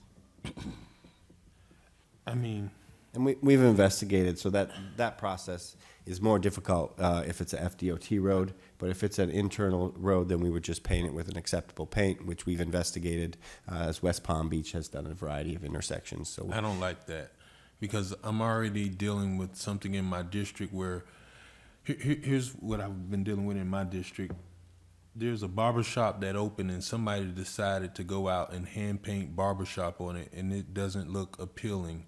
And I don't want to create more of a cluster of, seems like somebody just, what they believe is, aesthetically pleasing, but I've gotten more complaints about people just painting things in lieu of doing signage, and it doesn't always look good, and it just kind of takes away. But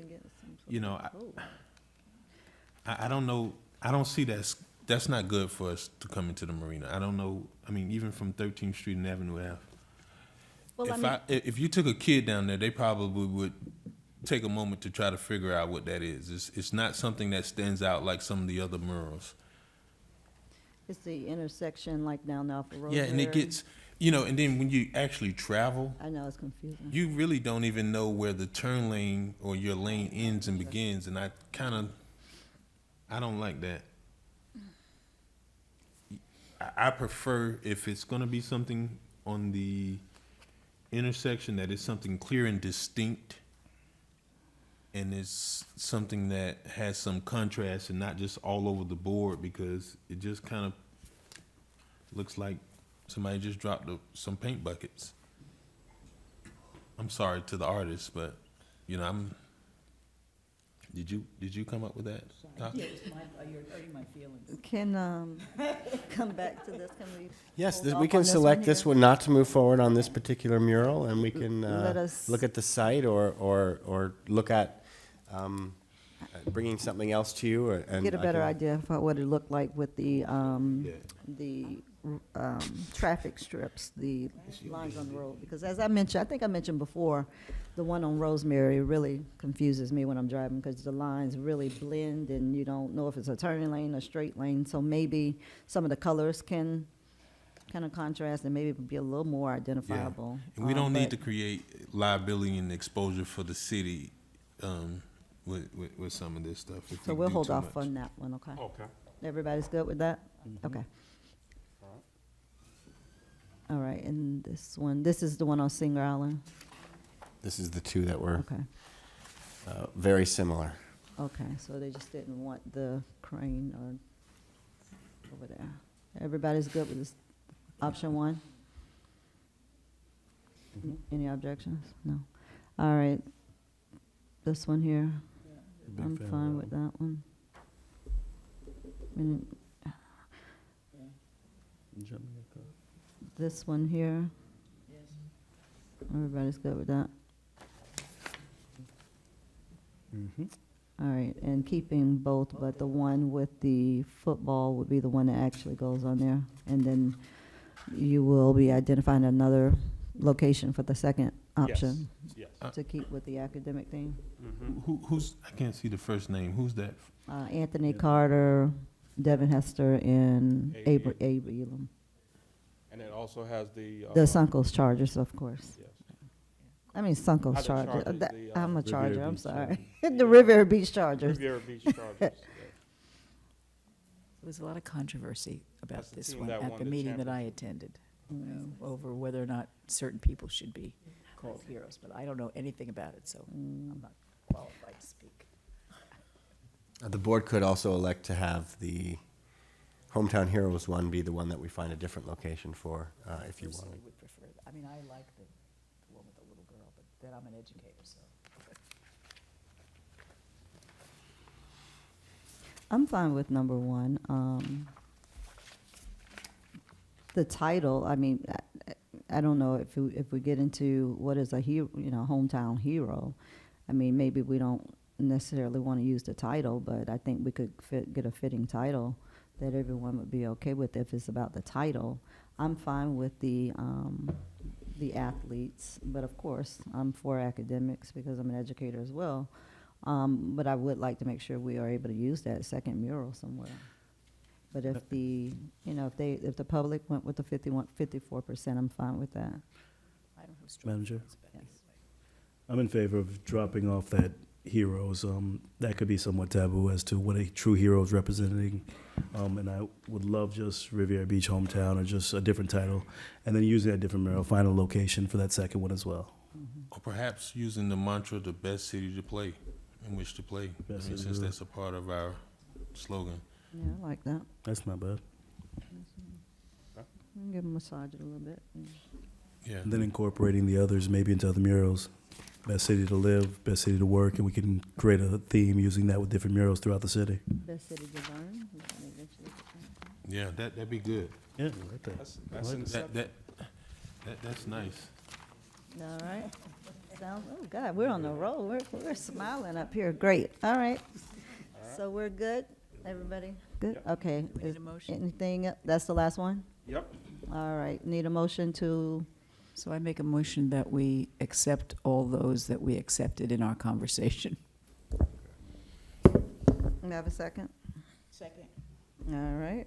Madam Clerk? Commissioner Lawson, Yes. Commissioner Lanier, Yes. Commissioner McCoy, Yes. Vice Chair Botel, Yes. Chair Miller Anderson. Yes. Motion carries. Item number 6. A resolution of the Board of Commissioners of the Riviera Beach Community Redevelopment Agency authorizing staff to enter into contract negotiations with All Site Construction Incorporated for the construction of the redevelopment plan for the agency-owned properties at 2601 and 2615 Broadway and providing an effective date. Have a motion? So moved. Have a second? Second. All right, Mr. Evans? Yes, this item, this is in our capital project budget, and we're very excited about this project. It would make a major change. This is at our key intersection in the city. It's the busiest intersection. We have about 20,000 cars per day that move by here. This is a great opportunity for us to redevelop this site.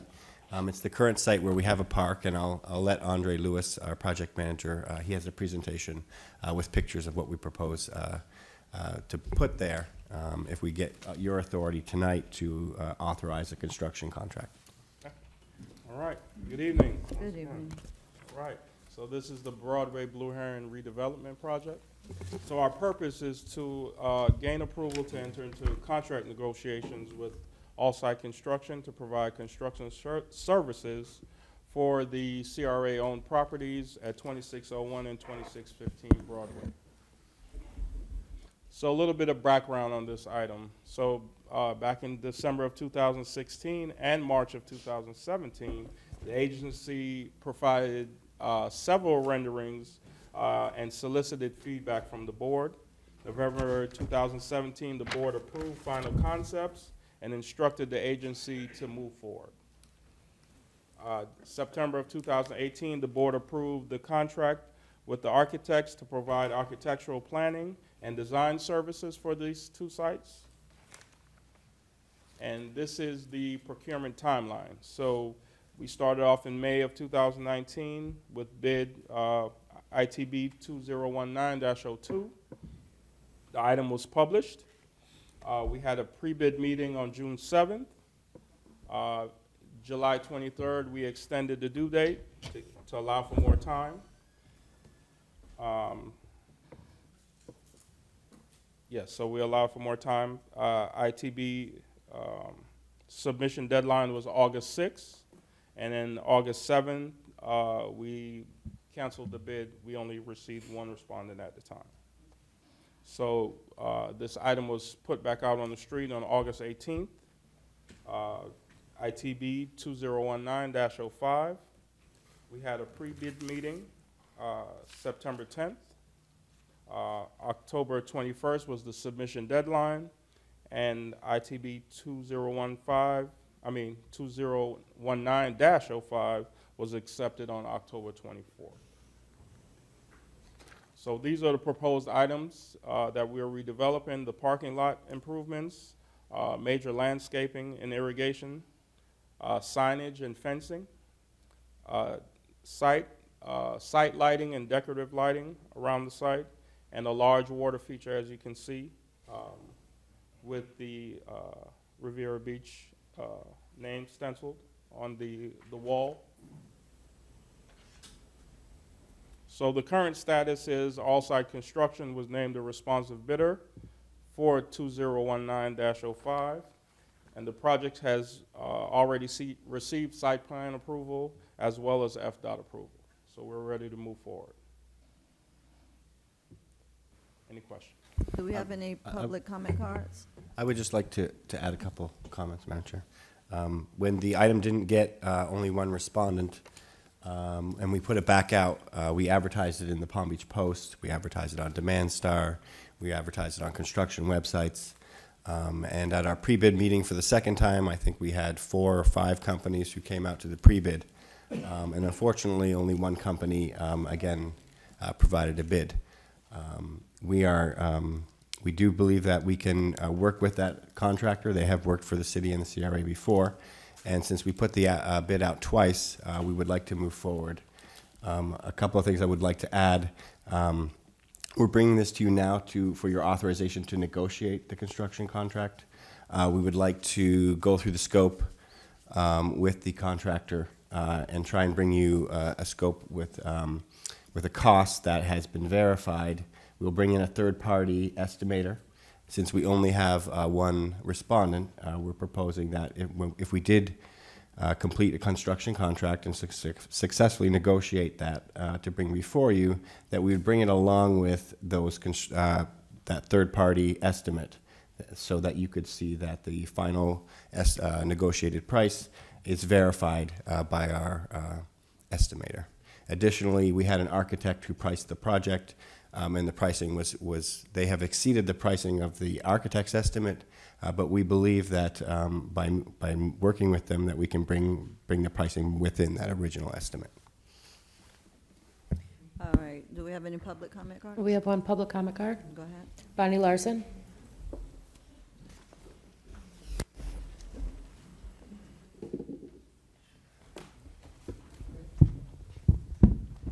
Bonnie Larson. This was decided in 2017 by that council. My question to you is, are you all on board with all the features that that council proposed? And if I were on the council, which I'm not, I would like to see like a buffet menu. This item costs this much, item 2 costs this much, in case there's something on there that you don't want. Now, I know the total price depends on you taking all of those from the menu. But if there's something you don't like on there, I think you should be able to say, no, I don't like it, or if you think the price is too high for that item, I think you should be able to say that. I'm going to put this, there are a number of issues with this property. We're talking about closing off, I think you need this, you were talking about deciding what to do before you get with the contractor. You guys decide what you want, how it's going to go, and know what you want before you give it to them. Because once you give it to them, they're going to charge you for doing whatever they've been told already. And you may not want that. So my question to you is, are you comfortable with everything on this issue? I'm not comfortable with any of this. We have an ingress and an egress to this property. The proposal is to close off that ingress-egress along US 1. If anyone knows this property, it is me. You need an ingress and an egress. It was said one time, this is a dangerous parking lot.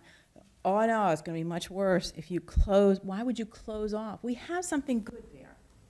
2 ways in and out of the property. Why would we go to something else and just close it off? All right?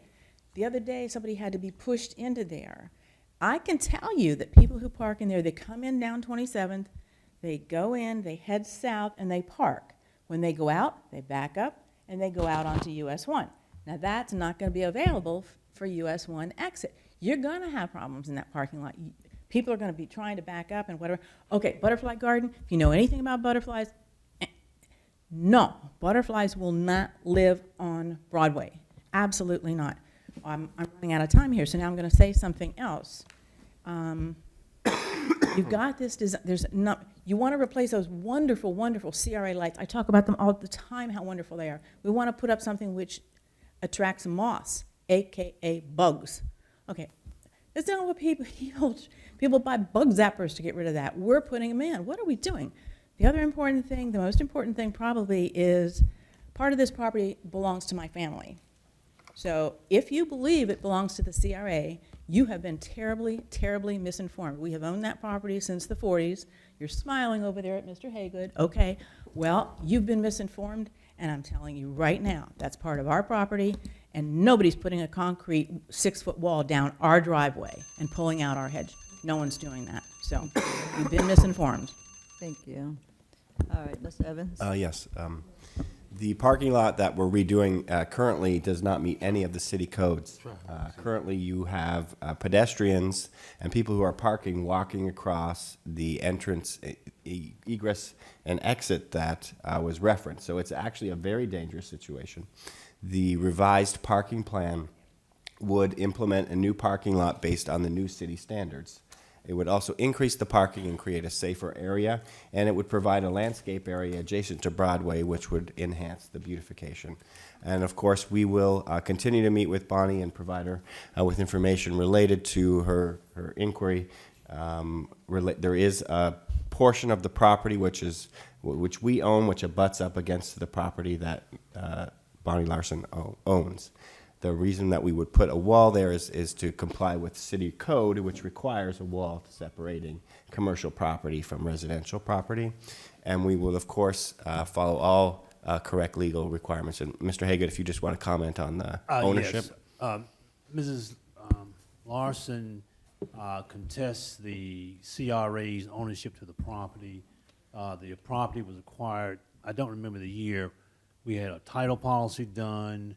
We had a survey done. I, in fact, had written Mrs. Larson maybe 2 or 3 years ago telling her that the property was owned by the CRA. Again, we have title insurance, we have a survey. So, I mean, I don't know how to resolve it short of litigation, but it's our position, the property, and again, we have title insurance on the property. We have deeds and a survey, so it's I think it's maybe a 10-foot or 15-foot wide parcel that's in dispute with Ms. Larson. Okay. Questions or comments from the board? I think that, first of all, the funding should Pull be your going into, microphone down. the funding should be into residential. That's the first thing. Secondly, I think that, number one, it's a pawn shop that's there. So you're really redeveloping this area around a pawn shop. That's the first thing, or the second thing. And also the fact that I think that the gateway is to the marina. Not on this corner, but I digress. I just think that this money or funding that is funding this project should go into residential. All right, anyone else? Madam Chair. So I'm looking at 2 different presentations, and perhaps, can you go back some slides, Mr. Lewis?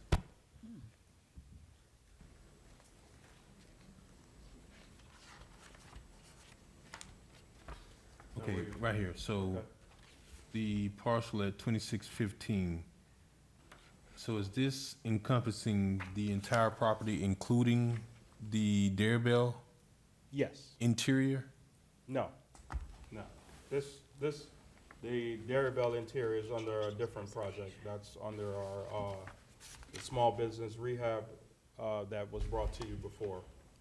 This project is all of the exterior items, the landscaping on the corner, the parking lot, the items that we're doing as far as repaving, all of those items, not the interior of the Dairy Bell. Okay, and am I correct in seeing some sort of easement, or I guess an area between the green line and the red line? Is that the area in question that you're speaking of, Mr. Scott Evans?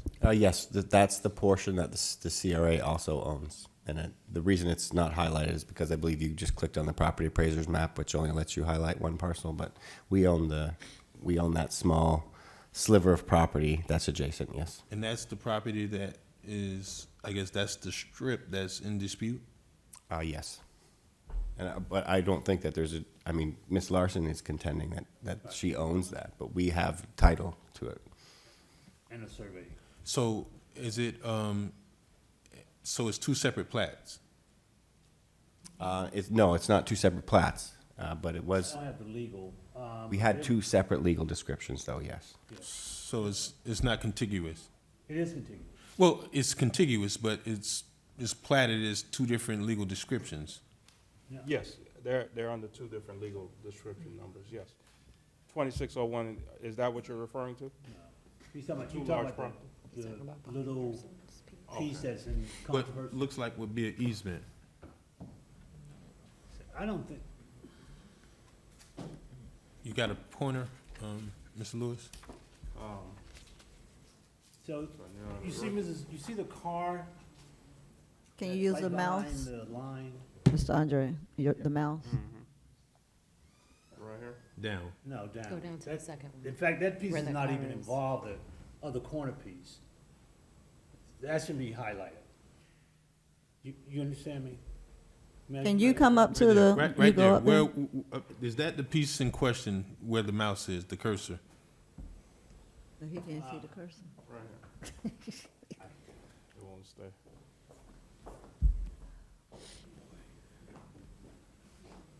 Okay, so this piece is not involved in it. Yeah, we know that's Blue Heron and Broadway. Right. So this is the dairy bill. Yes, sir. Okay.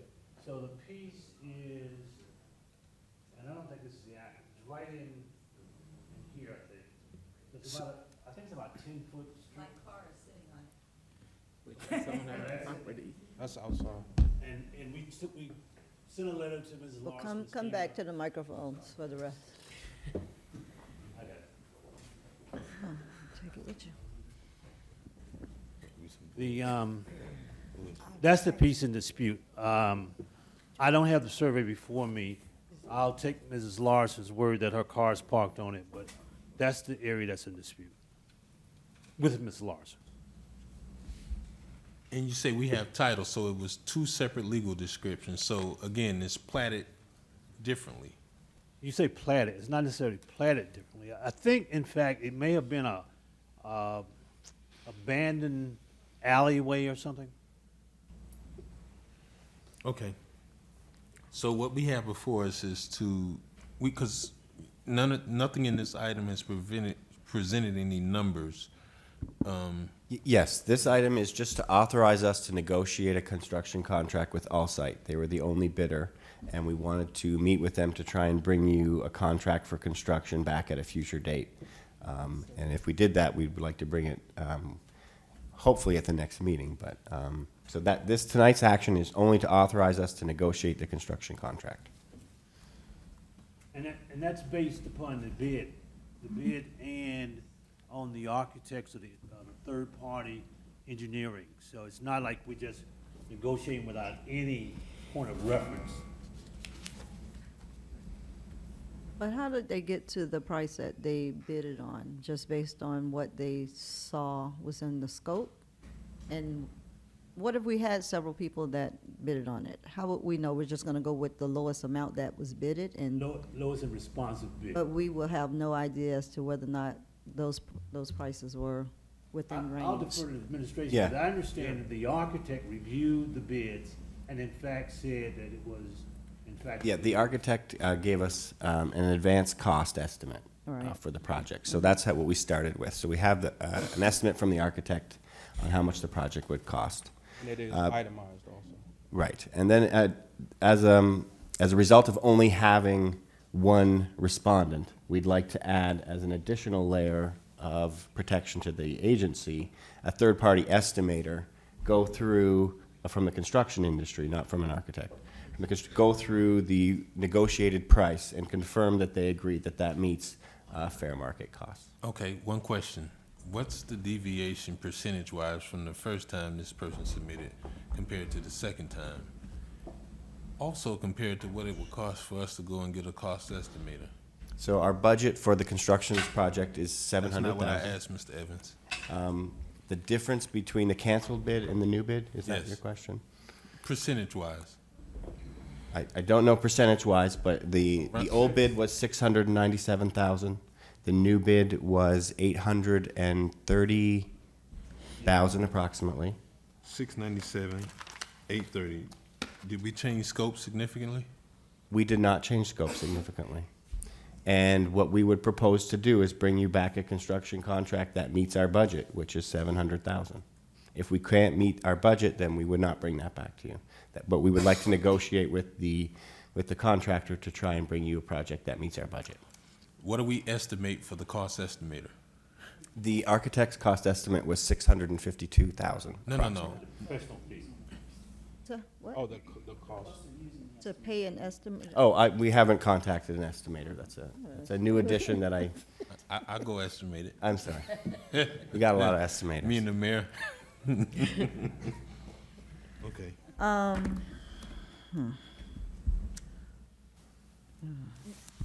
Madam Chair, Yeah. I mean, $700,000 for a parking lot redo at a pawn shop? So I just would like to add, it's for a new entrance fountain for the whole city with new landscaping, updated parking lot with some new lighting for the parking lot. There's currently no lighting in the area.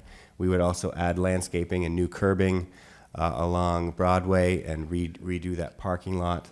We're not spending any money on the Cash America building. That lease is up in 2023, 2024. And we intend to, at that time, have them vacate the building. So we're not spending any money on the building. This is to fix up the corner property as an entrance feature, and of course that includes decorative pavers also. So it's both the corner park project as well as improving the parking lot around the Dairy Bell project to enhance the safety of it. Madam Chair, Yes. this is also putting in a water fountain in the corner project as well, correct? Yes, and that's a significant cost. Yeah, of this that's a high cost when you take a look at the totality of the parking lot and the actual water fountain. So I would, of course, want to see an estimator or other bids, but we have no point of reference right now, so.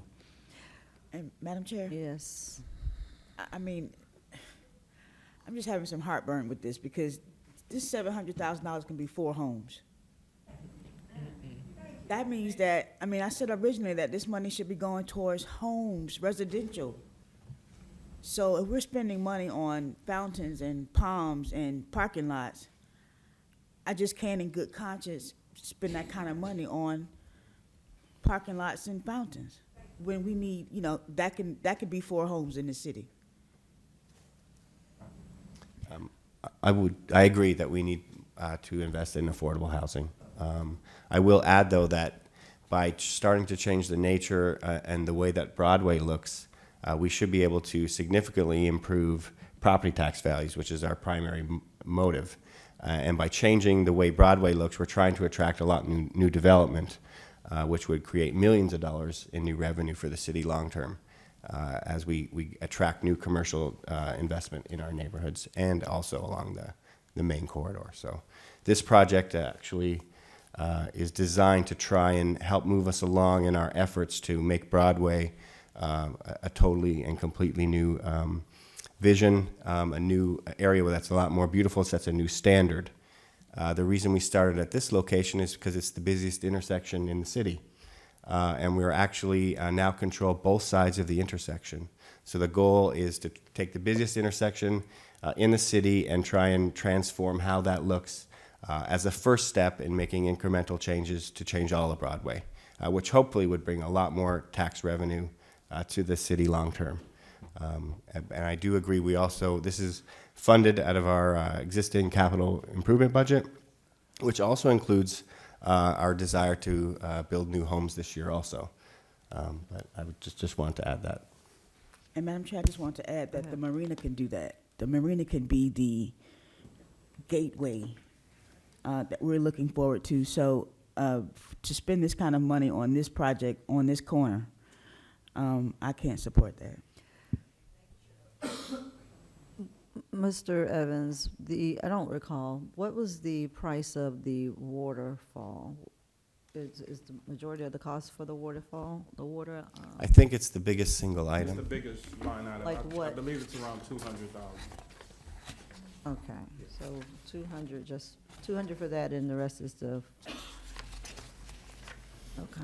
So here I am. I have an issue with the price.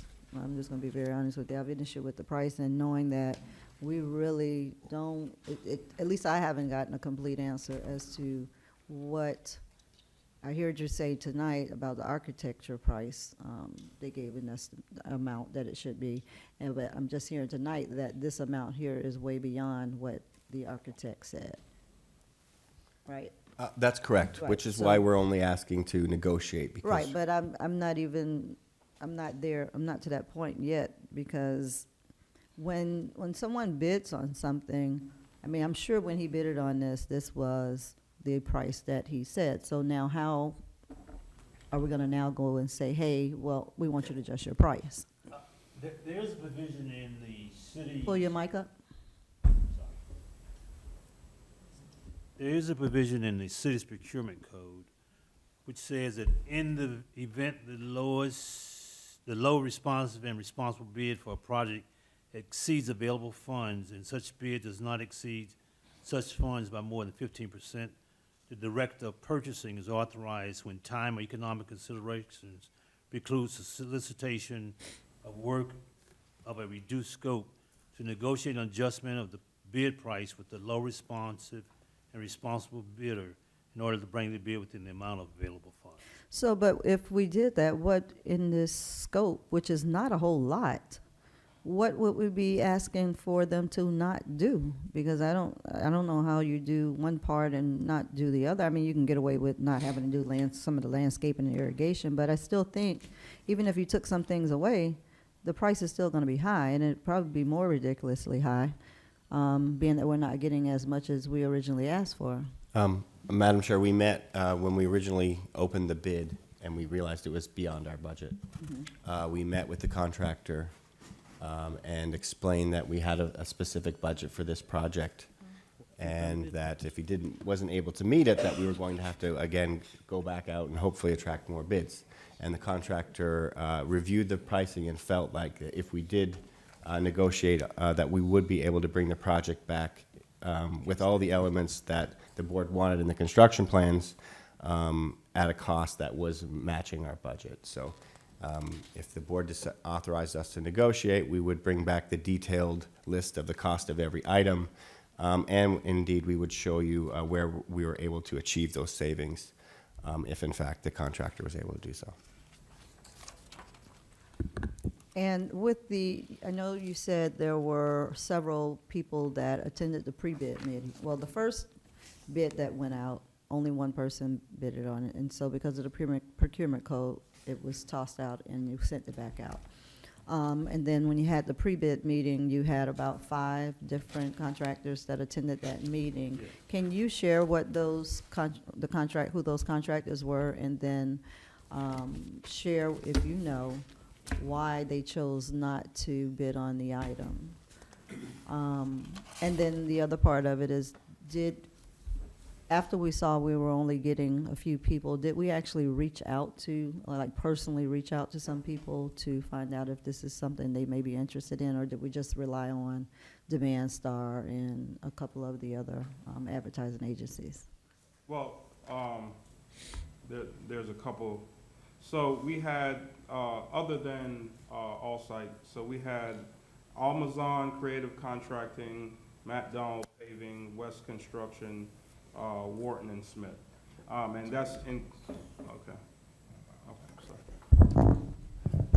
And that's combining several pre-bid meetings. So I did reach out to the ones that returned my phone calls, but I did reach out to them. One or two of them we had some relationships with that I felt I could call them and say, hey, you know, you came to our pre-bid meeting, what happened?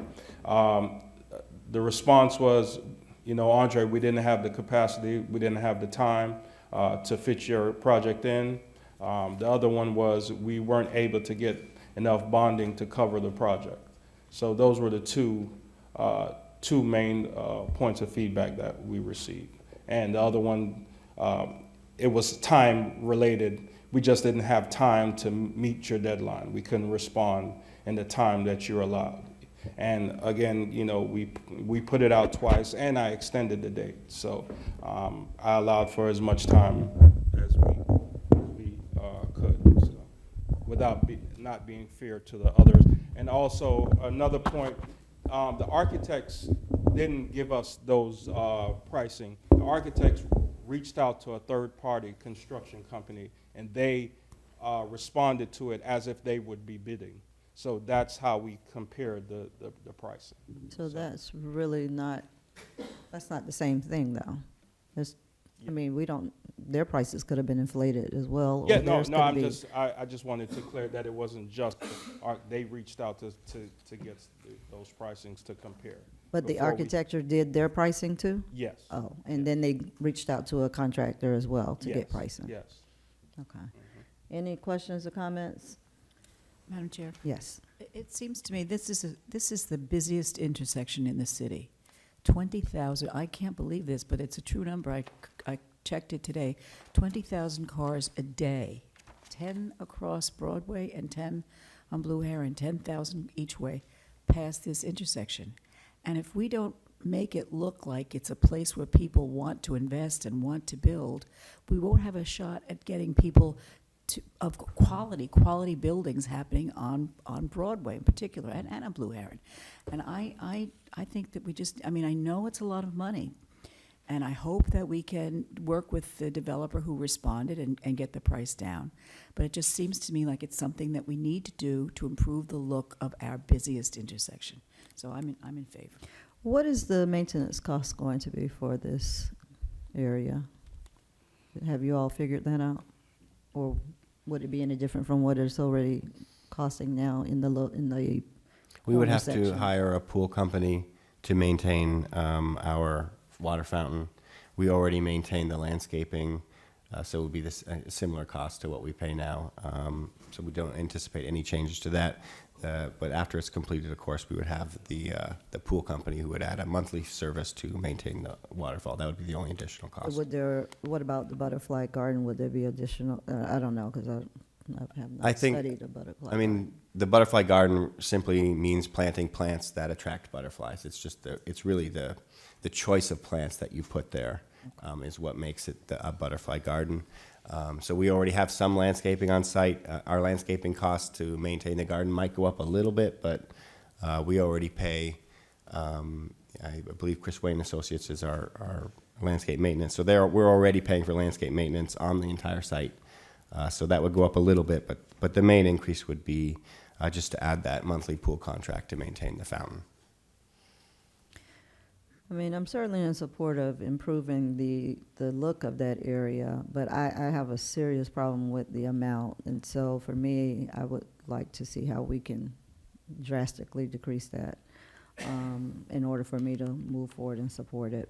And I want to reiterate, I want to see us, making a bigger effort and trying to get more people to participate. And I know it doesn't help when we're having to sit here and go back and forth on these bids like this, but that's where it's important that we kind of make sure it's okay on the front end, so that we're not sitting here at the back end, tearing it apart, because I know that will only, drive people away. But I'm not going to just approve something just because we did go through it when I don't agree with it.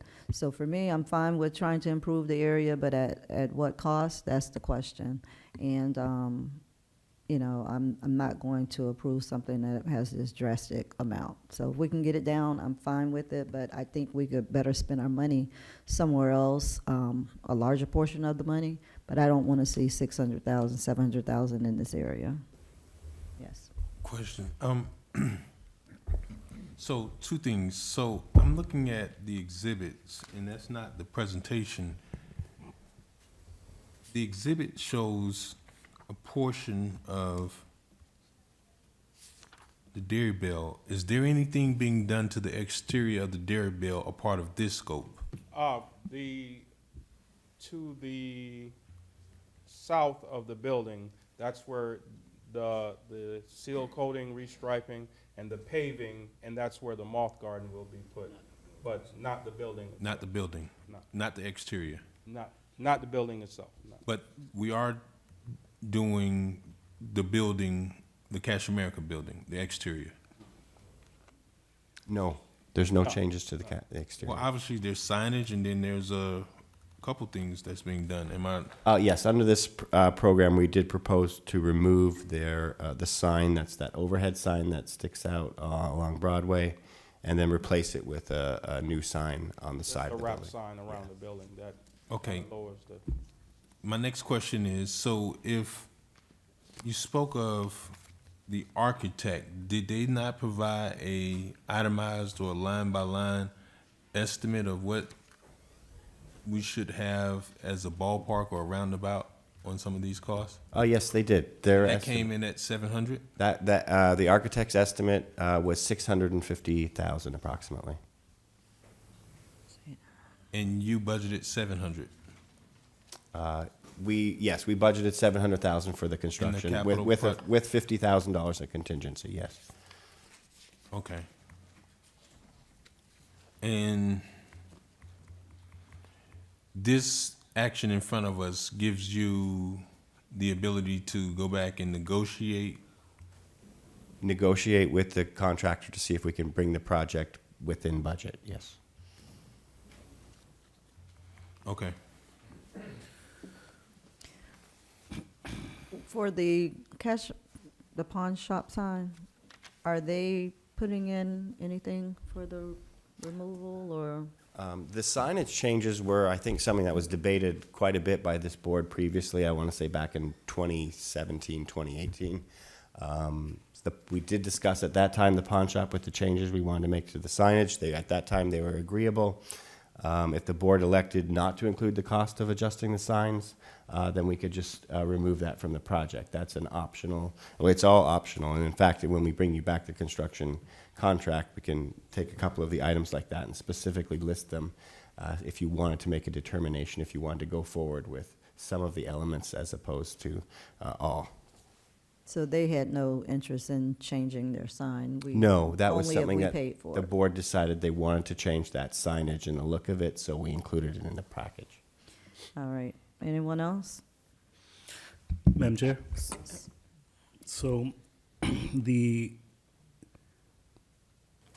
corner of Blue Heron and Broadway, as Commissioner Botel stated, is our main heartbeat artery of the city that goes in and out of the city. And we do need to beautify that location. So what we have budgeted for that location from last year, that was approved, is what amount, Mr. Evans? For the whole block, it's 750,000 total for the entire project. We could, of course, simply do the corner project only if that's the portion that you want to proceed with. And we could also, of course, bring you back the costs separated based on the corner versus the rest of the entire site. If you could do that, in today's resolution is just to go into negotiations, discussion, to come back with a price, correct? Yes, sir. So as a board, if we can just be in supportive of seeing what we come back with and knowing that we would love for this to be under budget and come in a little bit more cost effective for us.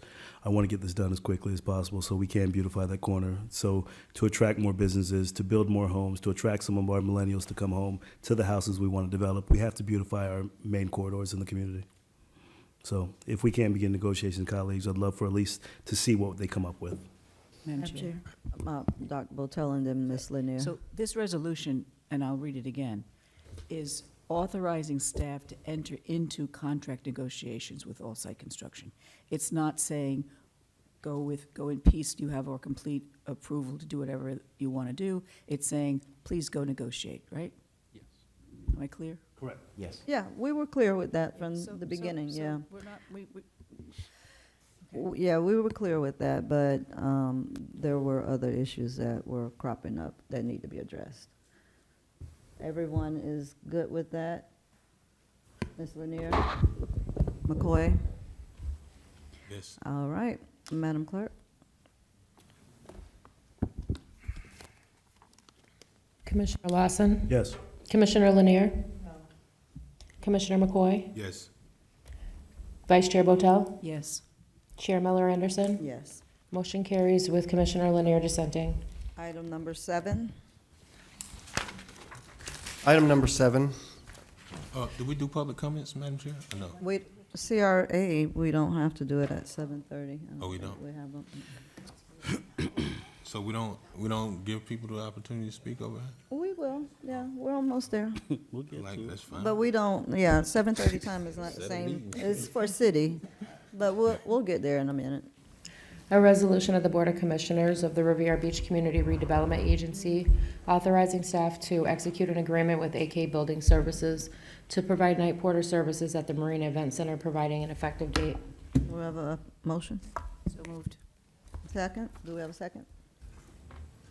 Do we have a second? Item fails for lack of a second. Madam Chair, Yes. Mr. Evans, Yes.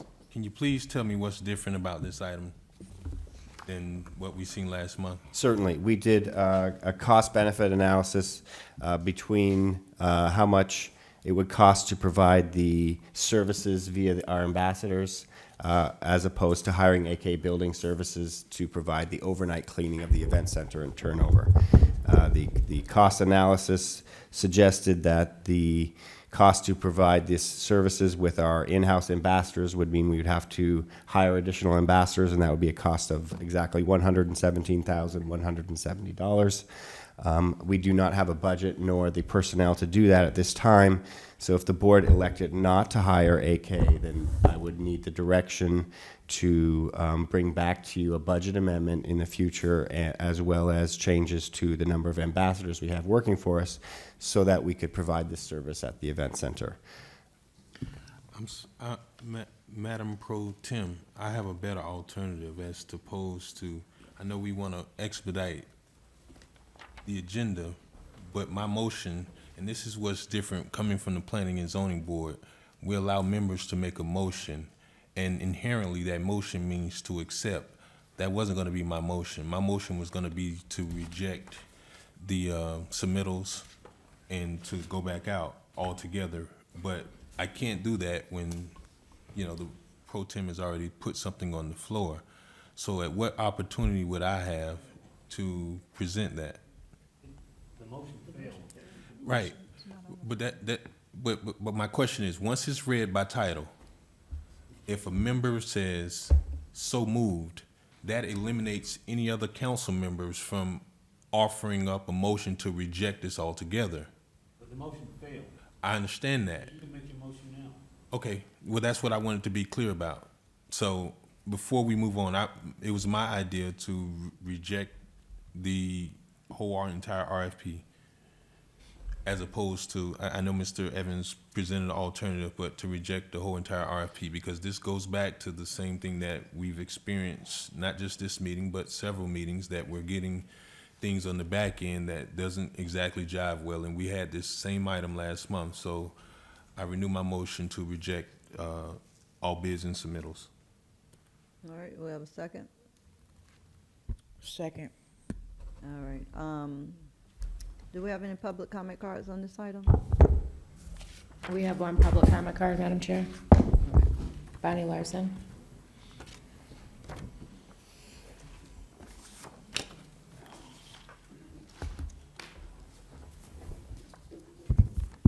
I am a concerned resident. I've seen this on the agenda before, and I don't quite understand why we need a night porter system from 11 a.m. until 7 a.m. The clean and safe personnel that we have, their duties have changed and changed and changed. I used to see them on Broadway all the time, cleaning up Broadway. Now I hardly see them at all because they're doing other things, and I know they're a lot down by the marina. So why isn't the city paying for that, since it's the marina? But you know, if you go ahead with the porter service from 11 until 7, what gets dirty down there after 11 o'clock? And how many clean and safe personnel do we have down at the marina on a regular basis? And that building should be kept clean all the time. One group goes out, zap, they should be in there cleaning it up. They shouldn't leave it so that we have to pay extra at 11 o'clock for another group to come in and clean it. That should be cleaned after every event there. So I really don't understand why we need people on site from 11 p.m. at night until 7 in the morning. I don't get it. Of course, the clean and safe are not going to do it if they know someone else, a cleaning service, is going to come in. Of course, they're not going to do it. But we seem to have a lot of personnel down there at the marina. So I just don't understand why we have to have a separate service to come in and do the cleaning, which is what we were originally told the clean and safe people were supposed to be doing. Thank you. Thank you. Madam Chair? Yes. What we can do is bring back what would have to occur in order to have the ambassadors take care of this for us, and we can present that to the board at a future date. When an event ends, say at 11:30 or midnight, then obviously the room is vacated, and there's a number of cleaning that has to happen, especially if we have an event that begins at 7 a.m. the next day. So the change that we'd have to make is to have ambassadors who would then work from midnight, adjust their shifts so that then they would work later. Perhaps they work midnight to 3 a.m., or they come in, instead of starting their shift at 7 a.m., they would come in at perhaps 3 a.m. so that they could clean up from the event from the previous night and set up the room so that it's available to go at 7 a.m. So since this item has failed, I would propose to bring to you those changes that we propose to make to have the ambassadors take care of this proposal. And we would need to do that regardless, I think, because in order to operate. And so we would bring that to the board at the next meeting, so you could review the changes we propose to make to the ambassador schedules. Madam Chair, Yes. Go ahead. but are you saying, what is the cost differential between the amount of the bid and and if you had the ambassadors do it? Didn't you say that it was, could you please? It's about $60,000 in additional cost to have the ambassadors do the work, So as why- opposed to It cleaning doesn't make company. sense to me to spend $60,000 more to do that job. Madam Chair? Go ahead. So that's based on hiring the ambassadors from 11 to 7. Yes, sir. Why do we need ambassadors in the building from 11 to 7? We simply need ambassadors to turn the room over. Yes. We could look at an alternate schedule that would extend their hours earlier or later. So it would still be additional cost, but I don't think that there's a need to have them work that entire shift. So here's the concern that I have with this proposal that I had the last time when it was brought to this table. We can give those additional hours to our ambassadors. We do not have to schedule them from 11 to 7. We need to schedule them for the time that it takes to turn the building. If the building takes 1 to 2 hours, we can schedule them for that amount of time instead of having a service that we're going to be paying for a 7-hour period that is essentially going to just cost us money that we don't have to pay. Well, we could use the people that we just gave awards to actually employ them. And we can actually determine who we're going to employ and who we're going to give the money to. All right, anyone else? Well, thank you, Commissioner Lawson, for that perspective, but my concern was the least expensive is not always the better option, and I didn't quite understand the demand for us to use these porter services, and then again, we are selecting our RFP from something that we didn't get a chance to kind of weigh in on the front end. So that's why I didn't think it was necessary, and until otherwise proven, then that's my position. All right, anyone else? Okay, so I spoke with Mr. Evans about this on yesterday, about using our ambassadors and providing them with the opportunity to earn additional dollars. I kind of see it the same way Mr. Lawson sees it. I don't see where we're going, because I asked Mr. Evans on yesterday, how often does that happen? Like, how many times do we have something that late at night, you know, and then something the very next morning that early? If it's not happening that often, I don't see the need in having the service. I would be more inclined to look at the option with the ambassadors and actually seeing how often we're having to utilize them and have them there. You know, I don't know what the requirement is of the people that rent the building, but I know a lot of places it's in their contract for them to make sure they, take the things off the wall. I mean, certain little things they have to do to clean up behind themselves a little bit, so that it's not just left in a mess and left to the people who are going to be coming behind them to clean it up. So if that is a matter of adjusting that so that they can help out a little bit, so that we're not having to keep our ambassadors there for 3, 4, 5 hours after to clean it up, that's, a different story. But I don't see looking at getting an outside group. If we can, I would like to see the cost. Okay, we will come up with a revised schedule that does not include a shift for the entire evening, and we'll bring that back to the board with the impacts at the next meeting. Madam Chair? Yes. Just looking at the backup that was in this resolution, it looks like that comparative price was based on, I'm assuming, the hours that the Porter service gave us. So with the new schedule, how far ahead? I know we book our marina out months ahead, correct? Yes. So we'd be able to set our Porter system based on the next 6 months. I'm sorry, our ambassadors to be scheduled to be in line with what's currently scheduled with the marina. Yes, we could do it. We could do our analysis based on the specific need from when we have that turnover from midnight to 7 a.m. And it is usually Thursday, Friday, Saturday as a rule. So, but we could look at the trends and have a fairly accurate analysis for you. Because then that can give us an accurate assessment of when we actually need them, what hours we'll need them for, how long it's going to take to turn, and then reduce that price or that estimate that you guys have in the backup from $100,000 for our ambassadors down to a comparable price of what this Porter service is offering. We will work towards that goal. Thank you, Mr. Evans. All right, anyone else? All right. We'll go into public comments since we have the Marina Village, and I know earlier we started off with the discussion, so we Gonna may vote on take a this little to while. reject it? Vote to reject it? Vote to reject. Huh? You had a motion to reject, right? Second, yeah. Right. Yeah, okay. Sorry about The that. motion was Yeah. to reject all bids and RFPs for Porter services at All the right, marina. go ahead with the vote. All bids and submittals. Commissioner Lawson, Did you hear what he said? Did you get it? Commissioner Lawson, Yes. Commissioner Lanier, Yes. Commissioner McCoy, Yes. Vice Chair Botel, No. Chair Miller Anderson. Yes.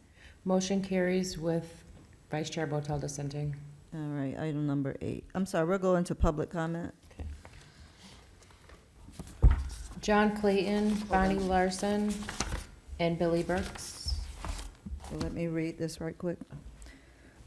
Public comment should be restricted to issues, matters, or topics pertinent to the Riviera Beach Community Redevelopment Agency. Please be reminded that the CRA Board of Commissioners has adopted rules of decorum governing public conduct during official meetings, which has been posted at the entrance of the council chambers. In an effort to preserve order, if any of the rules are not adhered to, the commission chair may have any disruptive speaker or attendee removed from the podium, from the meeting, and/or building if necessary. Please govern yourselves accordingly.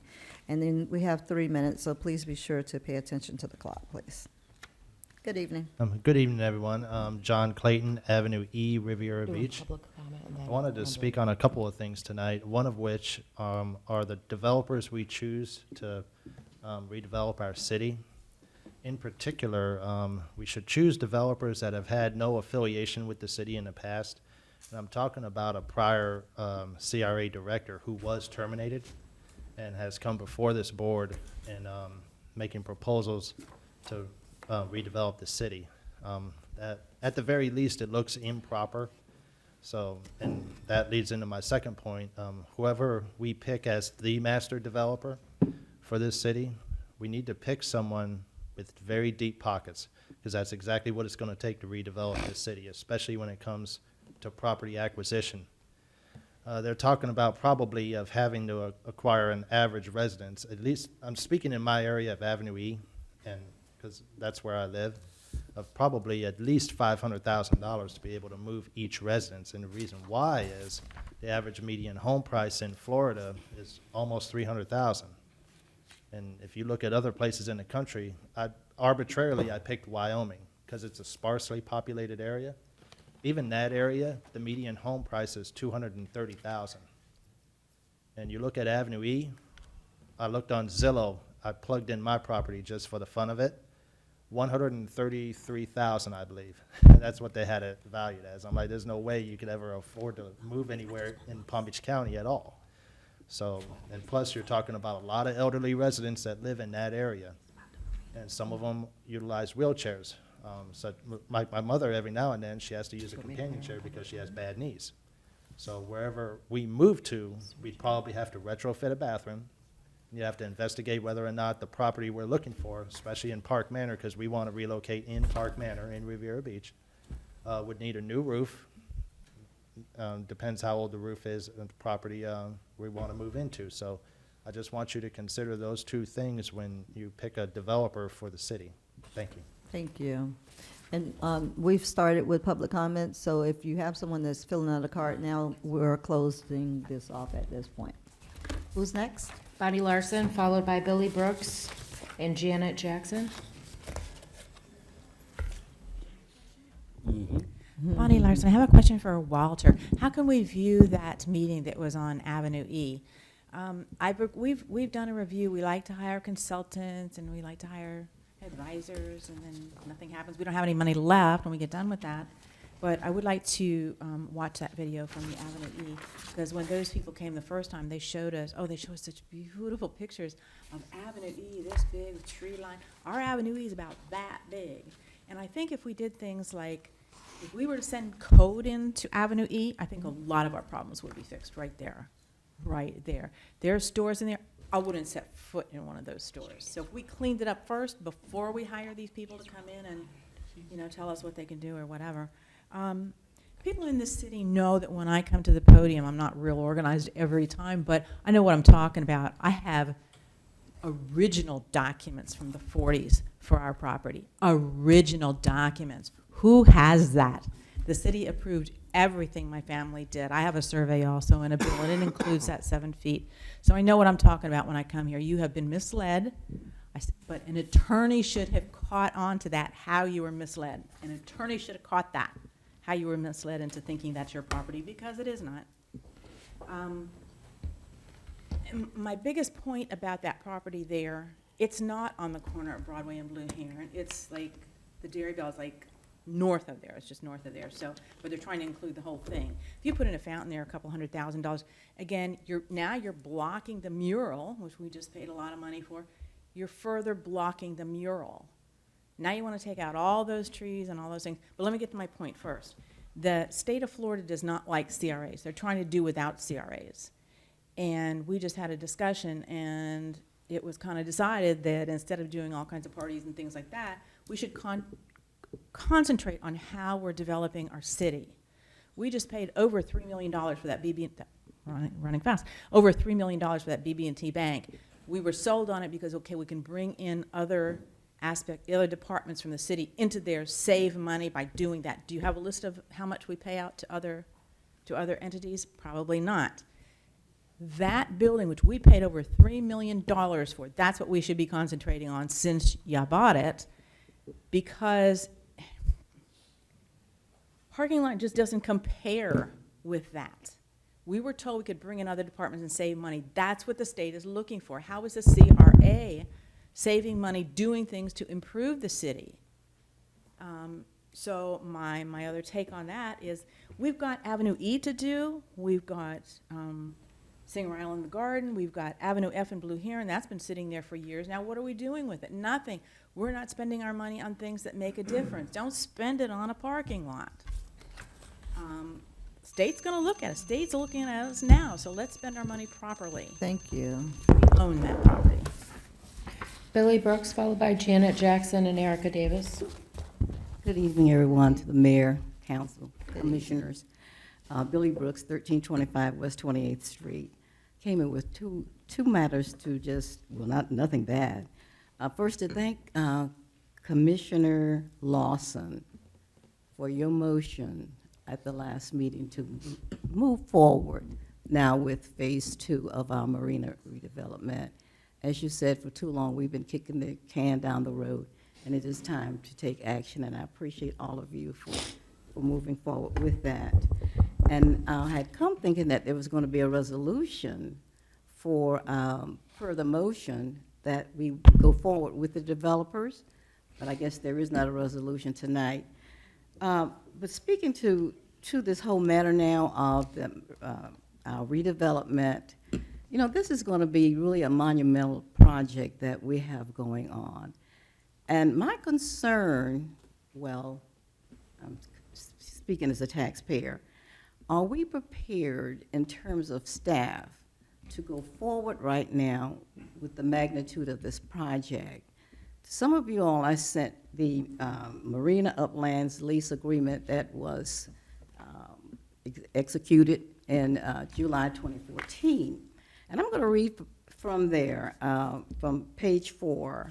And this is from the city to the CRA, you know, you all pay both the tenant and the landlord. And on 4, paragraph C, it states that the tenant shall operate and manage the leased premises with that degree of skill, care, and diligence normally exercised by operators and managers of retail waterfront development projects with a scope, magnitude, and location comparable to the leased premises. So my question to you is this: are we staffed with personnel that has the expertise and the experience in waterfront redevelopment that they can really manage this? So that's just thrown out there.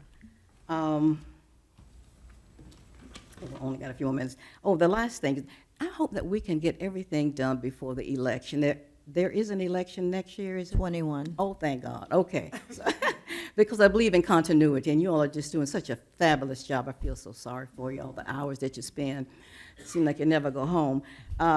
So good, we knew that everything would go. So please, let us just move forward and get everything going. We're excited about it, the citizens are excited about it, and the Post did a fabulous job on writing about it. So let's just move forward. And again, thank you, Doug, appreciate it. One last thing, is there going to be a color theme for Broadway? I want you to think about that, okay? Thank So it's not you. mismatched? Thank you. Thank you. Janet Jackson, followed by Erica Davis.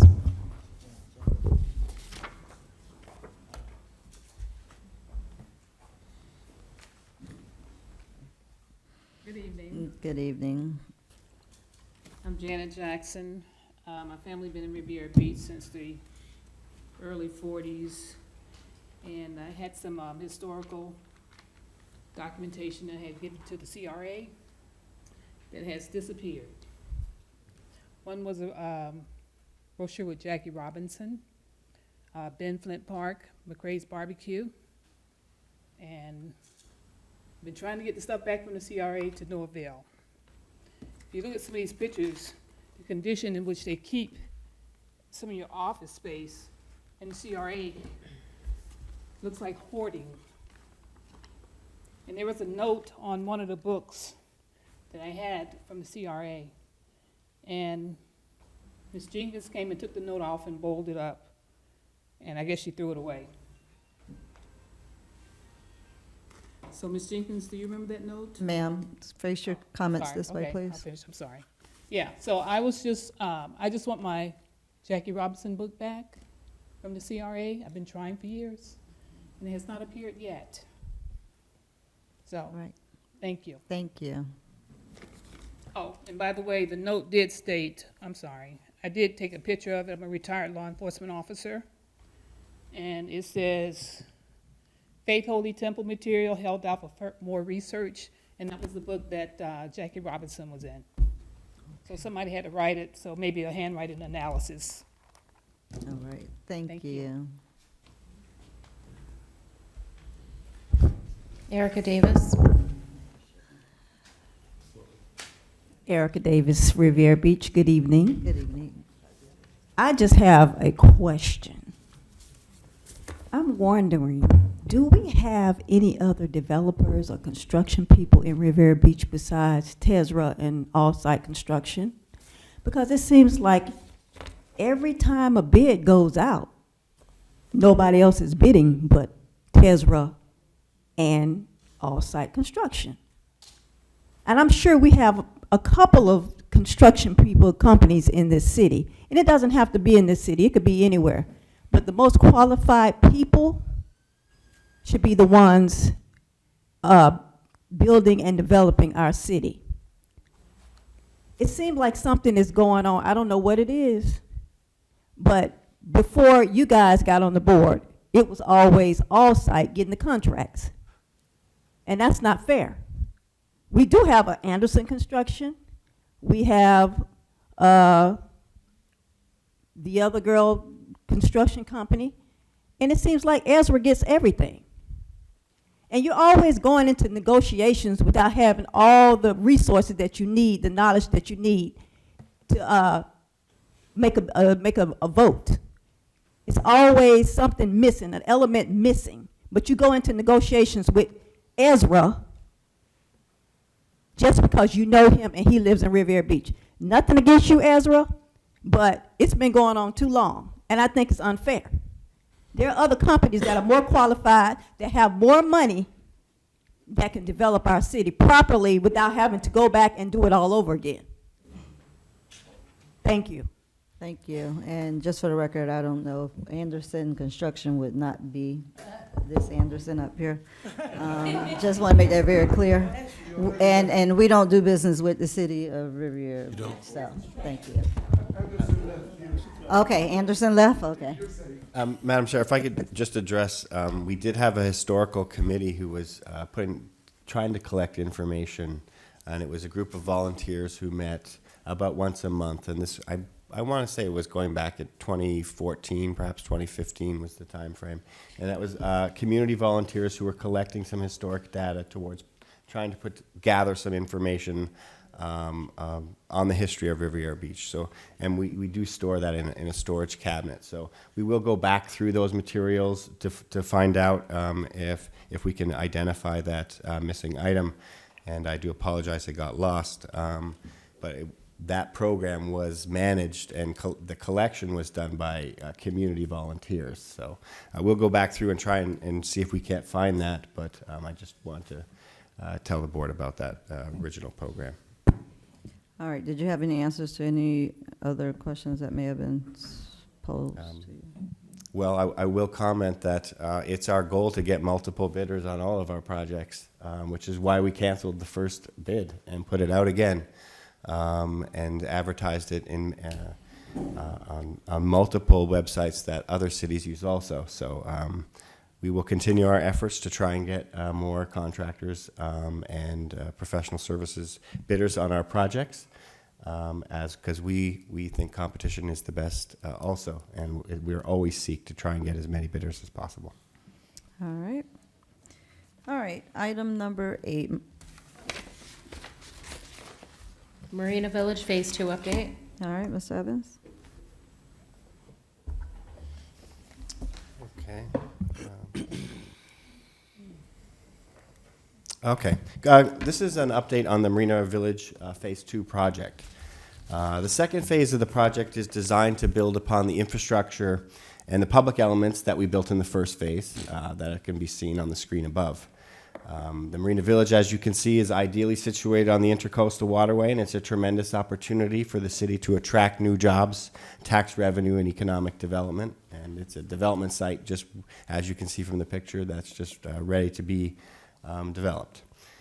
The board's vision in the RFP was to provide this opportunity to private development. The City of Riviera Beach and the CRA have invested many millions of dollars to put in the infrastructure that's designed to attract the private development. And so in order to do that, we need to forge a public-private partnership to bring in new restaurants, a hotel, parking garage, and create a new destination for our residents, the region, and for Palm Beach County tourism. Following the CRA board meeting on October 9th, when the CRA board unanimously voted for us to begin proceeding with the project, we convened a joint work team, which is made up of city and CRA staff, to begin collaborating on the next phase of the development. And on October 23rd, the joint work team, which consisted of the city manager and his selected staff and the CRA team, we met and began planning for the future development and future negotiations with the developer. As a result of this meeting, the team determined the next steps for the project and identified the need to explore a more robust approach that would attempt to maximize the opportunity at this development site by trying to bring as much new jobs and economic development to the site, to the event center as possible.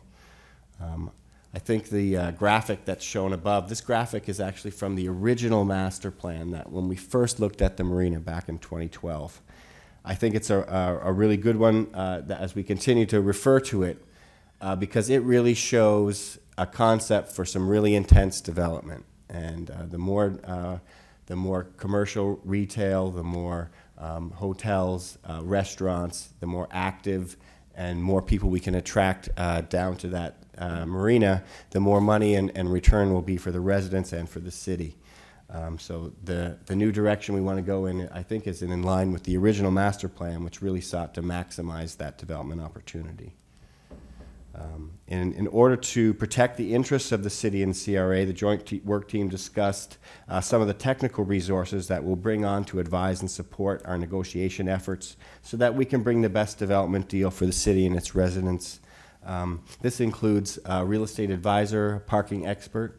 We will bring on a financial analyst, appraisers to support the values, leases, rents that we propose, and any other specific consultants that are needed to support the negotiations.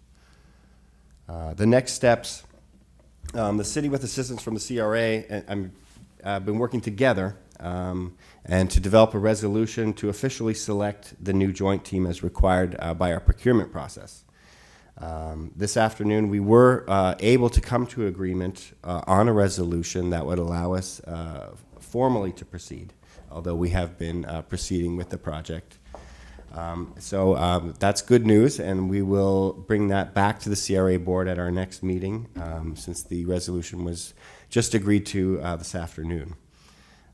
In the meantime, based on the unanimous board vote in October, we will begin working and proceeding with the Phase 2 project. And the next steps that are for the joint work team are to develop recommendations on various proposed elements. This includes the goals, the schedule for negotiations, to conduct one-on-one briefings with the council. This is important to make sure as we brainstorm about the future vision, as we identify our goals for each of the various elements, so that when we go to the negotiating table, we're reflecting your desires, your vision for what the future of the project is. And then, of course, the third step, to begin negotiations with the board on behalf of the joint work team, which is representative of both the city and the CRA. We have also received a request from the Rafiki Tiki. And the request is for them to expand their existing operation into the Marina Event Center. Their current lease has them in a space that is adjacent to the Intercoastal Waterway, facing the restaurant pad sites. So they're on the east end of our event center building. As our first restaurant tenant, I think it's important to work with Mr. Saloom to help him continue to be successful. However, the city will have to consider both his request and the request by the developer for the space. The RFP for the project included the space that the Rafiki Tiki expansion has requested also. So the joint work team will have to review both of those proposals as we work through what might be the best end result. Additionally, the joint work team wants to meet one-on-one with the council members to discuss how we might intensify the development proposed at the marina. And this could actually include expanded uses at the event center and possible changes to the available space. So we also have to work through what those changes might be before we can expand into the space. So I have provided the letter and the request by the Rafiki Tiki and Mr. Dimitri Saloom, who's here this evening. Thank you for coming. It's my recommendation that the board receives this request from the owner and directs the joint work team to meet with him to consider his request and compare them along with the other options for the site. I think ultimately the best usage for the property will be the one that creates the best economic return for the city and the project. And we can't really decide that until we weigh all of the alternatives. But I would like to point out that there's going to be multiple restaurant expansion, new restaurants, multiple opportunities for local business in the new project. And that I would expect that those negotiations about the existing Rafiki Tiki would be helpful, not only to understand where he would like to go with his business, but to explore what other options within that expanded opportunity might be available to that site. Because even if the event center's use is changing or the space, how we utilize the space changes, as our existing first tenant in there, I think it would be good to add him to the conversation, begin speaking with him to negotiate what his future in the project might be, whether it's in the event center or perhaps in some of the other opportunities that will become available as the project moves forward. Thank you. All right, do we have any public comment cards for this item? We have one public comment card, Bonnie Larson. Go ahead. No, she's passing, okay. Questions, comments from the board? Madam Chair, Yes. I have a comment in regards to expanding the current restaurant. I would like to see it where there's an RFP, or someone else gets an opportunity to bid on that space as well. It would be required under the statute. So why we have a letter from the person asking I would- for it? I mean, it's his right to ask you. He didn't ask us, the process. I mean, he wrote the letter. I don't know how to respond. Explain. Scott, Yes. so why don't we have a letter if it's gonna be through an RFP process? So the letter was submitted. He is an existing tenant. And we also have a master developer who has proposed to redevelop the whole site. Through our negotiations, I think that there's going to be a lot of opportunities at the marina. We're going to have multiple new restaurant sites.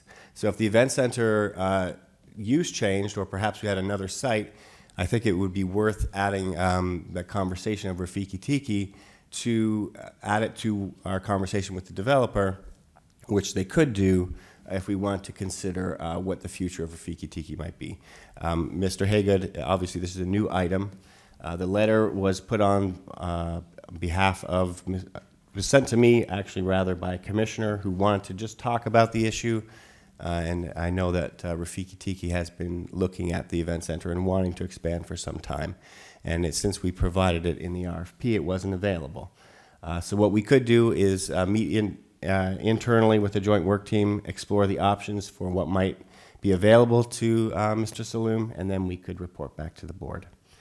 But I had a direct request from a commissioner to put this as a discussion item so we could start the conversation about the Rafiki Tiki and their desire to be a part of the future.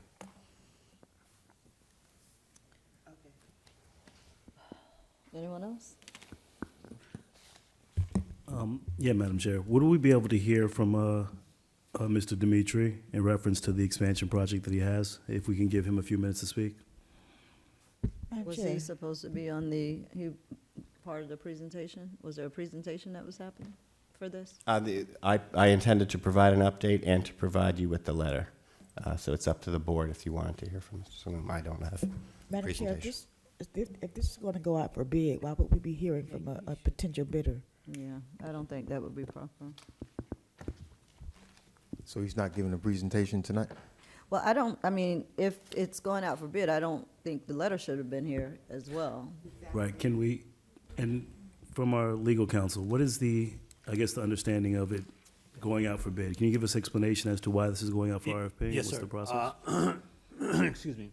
160.380 requires community redevelopment agencies to go out for not competitive bid, but go out and solicit proposals for, as we did with Mr. Shalom when he came in, as we did with everyone else. Anytime we dispose of property, either sell it, lease it, we require by statute to solicit proposals, open proposals.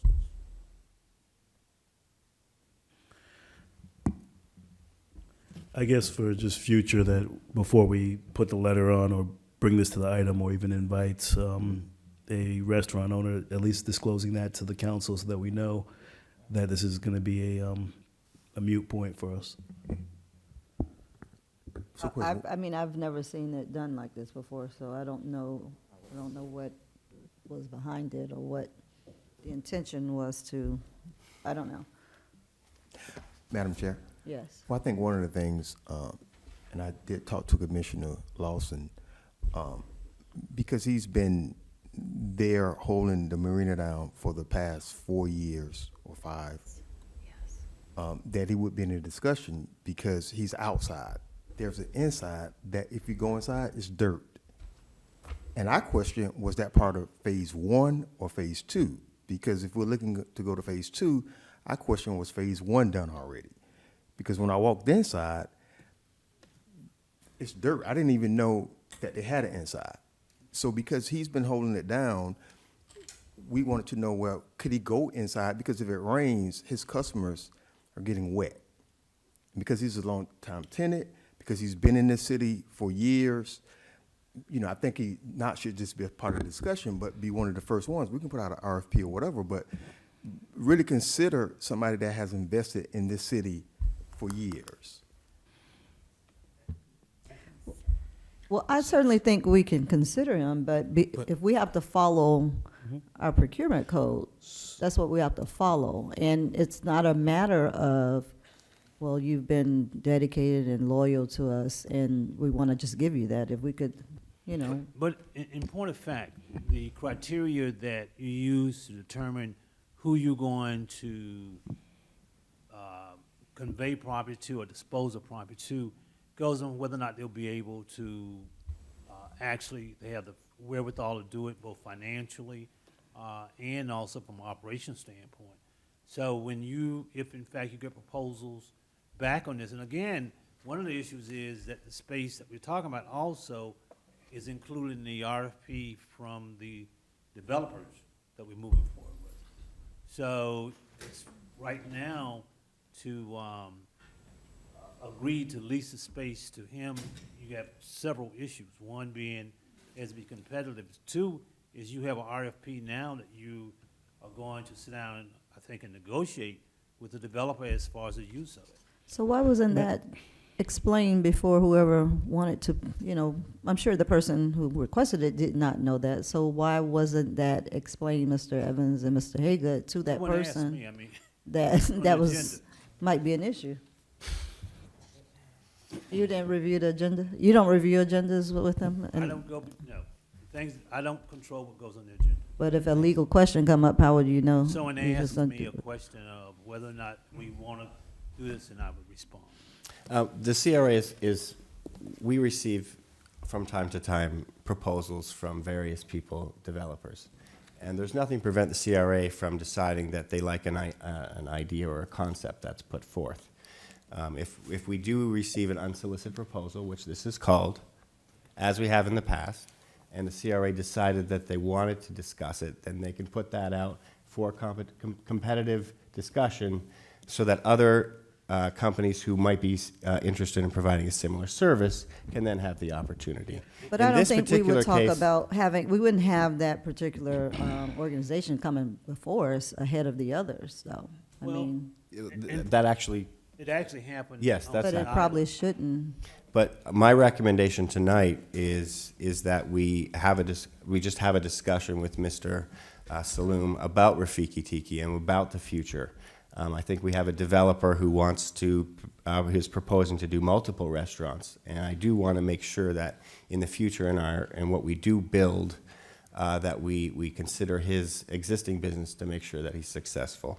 I do not think that we should commit the event center, however, because we're not sure how the build out of that particular site will end up until we move further into negotiations. Madam Chair? Yes. Just have a question. Mr. Haygood, you said that this plots for the restaurant is a part of the discussion for Phase 2 RFP? That's my understanding, yes. So this wasn't to be completed during Phase 1? That I can't tell, I don't know. And, okay, so that's what I'm trying to understand. And if you don't know, I'm not sure how I'm going to know. Oh, yes, I can provide that background. So we finished the original construction included the build out and the shell space of the two of both the second floor, which is unfinished, and the east square footage facing the intercoastal of the event center. And the CRA completed a lease agreement with the Rafiki Tiki to move in following completion of the building. Following that, the CRA board elected to put out the RFP for a master developer for the whole site. And because we had unfinished portions of the event center, we included those unfinished portions in the RFP, which we put out, which I just touched on earlier briefly. So the master developer proposal that has come from the joint team includes some proposal for for that space also. Madam Chair, Yes. I think we should place this on the agenda, a future agenda for discussion. because this wasn't on the agenda tonight. It was just I Oh, guess to just give that. us a letter, Mhm. which is not a proposal, of course. Okay. So that because it will be for discussion in terms of who would get that space, including Mr. Salome, I think it needed to be put on the agenda for further discussion. All right. Question, Madam Chair. Yes. So of some other items that Mr. Evans brought up, so obviously 10/31 was the day that Mr. Haygood's invoice referenced he started Your microphone. working on that resolution, and you said we do have a agreed upon resolution. Yes, sir. We, as of this afternoon, we did get confirmation from the developer. They agree with our latest draft. And when do we expect that we'll be back here meeting as the CRA board? Is that the 11th of December? I believe that's the next meeting because the fourth Wednesday is the day before Thanksgiving in November. Okay. Have we, I guess, so the resolution is the first step. Have we, the land swap and none of those other items have come up yet? The land swap with Viking, are you referring to? Yeah, because I've not seen anything, I don't believe, on the city side as far as any abandonment. We have an abandonment of Old 13th Street that helps create the new development parcels for the marina consistent with the Phase 1 site plan and the master plan. Abandonment of the street is also related to a property swap that we have with Viking. That's an application that's been filed with Development Services.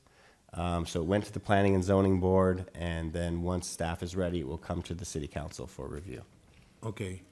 And in your presentation, you referenced some sort of work group. Can you describe that again?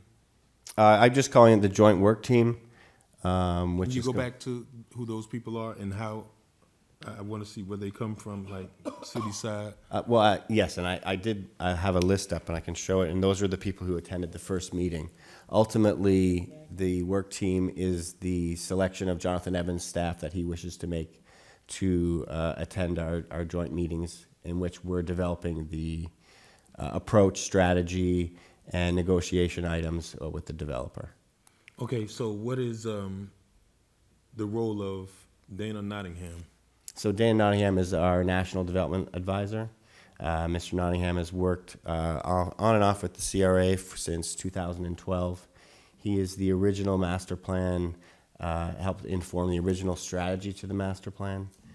And he also helped create the RFP and took the board through, helped with my assistance to develop the original goals and outlines for the project. And so he has continued to help us. Mr. Nottingham has worked on about 6 different national projects, creating destinations very similar to what we've done. He's also worked for the Disney company. So since he's worked on so many similar projects and he helped inform our original strategy, we're proposing to continue to use him in that capacity. Okay, and he did the RFP for Phase 1 or Phase 2? He worked on the RFP for Phase 2. Okay, so Mr. Evans selected the individuals on the city side? Those are the ones who attended our first joint work team meeting, yes. Okay, but does it not present a conflict that Mr. Sherman was one of the evaluators who's been the subject of potential protests in this whole Phase 2? I don't believe that that's a conflict. I think Mr. Evans can appoint whoever he wants to participate in our negotiations as our finance director. Well, I'm not asking you about his ability to. What I'm asking you is that there's already been questions raised of the outliers because Mr. Randy Sherman was one of the evaluators. Does this, or even the perception or optics, presents a conflict that now he's on this joint work team? I would have to... No, Mr. Evans, this is very simple. If I'm going to judge you, and then I'm going to decide whether or not your team is ranked number 1 or number 2, and then I'm going to come back and be a part of that team that decides to negotiate with you, does that not, from your perception, present some sort of conflict? because clearly that's what the first thing that stuck out in my mind when I seen his name there. Because I've already heard the rumor mill of potential protests regarding this. And if we're starting off like this, we are already setting ourselves up to go backwards. And I don't want to do that. So it was a very simple question, and I don't want you to defer to Mike Haygood because I know he has a real, excuse me, Madam Chair, if I can borrow this, legal eagle definition, you know. You like to use that terminology, legal eagle. But I know he's gonna give me that, but that's the first thing that came to mind. So that concerns me. And, you know, I wanna know how this whole entire work group, what their scope is when they're meeting. I wanna know what it's memorialized and memorandalized so that we don't get caught with, we send you back with a very clear vote to negotiate, only to find out that we get days before and there's complete disarray on what we're about to decide on. Okay. So, and I'm saying that to say this, I want regular and routine updates. And if I didn't have the committed schedule, and, you know, I would certainly ask that somebody be a part of this, similar to how we negotiate some of the other things with, you know, manager contracts, but there has to be something other than staff working on this. And I'll tell you why.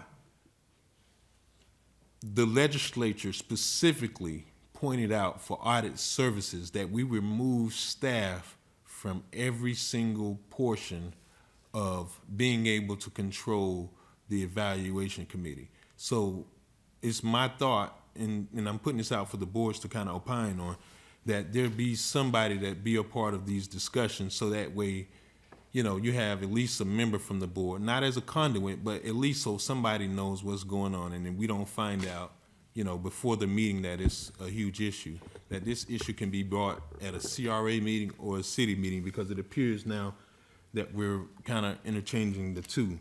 So that's what I wanted to know, if that can be considered and if we can go to that. So that's my first comments on that. Okay, we will have regular updates, and when we present the resolution, we will have who proposed would be on the team. I do want to say, though, that since we're negotiating a development agreement on behalf of the CRA and the entire city, I think at some point all city department heads will have some input into the outcomes of that project, and so I'm not certain how we would proceed without getting that. But I do respect the comment, and I will certainly outline clearly who we propose to be at the negotiation table for you at that time. Okay, because I tried reaching out to the city's legal, and I understood that they were working on it, to my surprise, because I didn't even realize they were a part of this whole entire thing, because that didn't come up at our last meeting. So if I can move back just one step, because I wanted you guys to finish your comments, I very much would like to see a presentation from Rafiki Tiki, and here's why. They are a tenant, and that's what makes us work. And if we use the argument that they may potentially be proposing, I don't think that that's a fair case, because we clearly didn't exercise that process when we allowed the barbecue stand to move down there. In fact, members, you guys voted unanimously to even send staff back to change the code to allow this guy to go and start a barbecue stand there.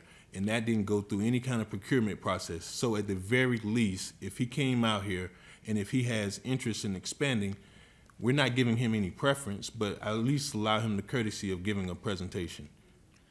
Madam Chair, Go ahead. that was not on the agenda for tonight. That was not added to the agenda. And for us to get at the end of the meeting to have a whole presentation, I'm not in favor of that. All right, Madam is Chair? it- Yes.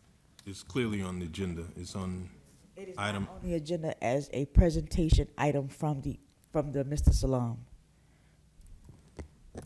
Well, I'm asking, it clearly says Marina Phase 2 update, and the item says update on the expansion of Rafiki Tiki. So should it have said specifically presentation? That's what they all say. Well, you know what? So, Madam Chair, and this is exactly what I discussed with the manager. You know, we have to be careful, Mayor, I mean, and nothing personal, but, you know, we turn city council meetings into the Shark Tank, where anybody who decides that they have a creative idea, be it a nonprofit or somebody with a business concept, can get in front of the meeting and take 20 minutes out of our business meeting to tell us about some initiative. But, you know, I came expecting the resolution, that didn't happen, and then in the alternative, I see that this was placed on the agenda. And to Mr. Haygood's point, we haven't always used that procurement process when it came to extending leases. And, you know, if I'm correct, Madam Chair and Pro Tem, you guys did support, you know, that idea of moving that barbecue business to the Spanish Court sites. I don't recall. It was unanimous. You know, I said on the P&Z. So here's my position on it. If he wants to put in a public comment card for 3 minutes, I don't have a problem with that. But I would say that would be the extent of it. Now, how is that going to jeopardize the item when it comes to bidding on it? That's a whole nother discussion, I think. And that will fall up under whatever code, whatever rules that we may have about that. I just don't think it's proper, and I will also add to that, I had issues with quite a few of those things that you just mentioned, and I think I made that very clear on some of those times. So I may have voted for it, but I shared my concerns about it. Now, with this situation, him saying that it has to go out for bid, I mean, that's a sort of different situation. We know now, we know ahead of time that it has to go out for bid. It's a different story if we didn't know then and you find out afterwards, but we know now. But I don't have a problem with them doing a 3-minute public comment, because we can't stop people from doing their 3-minute public comment. If he had come up here and done a public comment, then he would have been doing a public comment. So I would be fine with if, and that would be, you know. Madam Chair, public comment is closed. I agree with you on that, but we're also on item 8, so I'm talking about the comment card for item number 8. So, Madam Chair, if I may, if we can give our current tenants in the city, in the marina, 3 minutes to speak on behalf of the expansion plan, I would at least to allocate that time for him. All right, so we have a majority that's fine with the 3 minutes. No, I'm not. All right. Mr. McCoy? Yes. Ms. Botel? I'm afraid that if that happens, we may be in jeopardy of tainting the RFP process. I would love to hear I've heard what he has to say.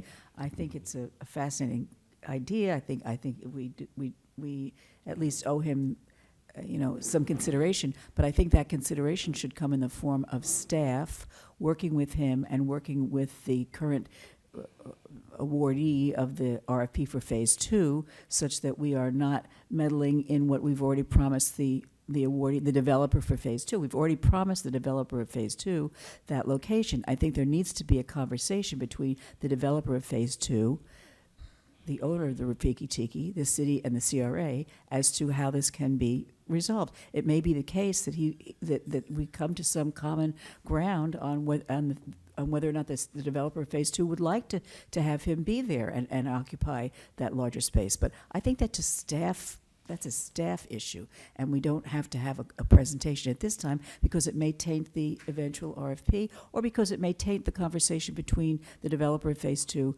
and the owner of Rafiki Tiki. So my preference would be to leave it to staff to have those conversations and negotiations, if you will, with the developer of Phase 2 and the Rafiki Tiki renter. Mr. Lawson and Mr. McCoy, with them doing the presentation, what are we looking to hear from him if he does the presentation? Well, matter of fact, I'd had no idea that this was even on the agenda until I seen it today. Mm-hmm. And it was my understanding through my staff person from our agenda review that I would presume that this was a presentation that we were going to hear, but I didn't ask for it to be put on, so I was expecting that this was going to be something that we had some sort of discussion about. So, Yeah. if it really causes that much heartburn, I would much rather that I meet with the person individually. Right. Because that, you know what, if that's the way we're going to do it, members, this should be uniform across the city side.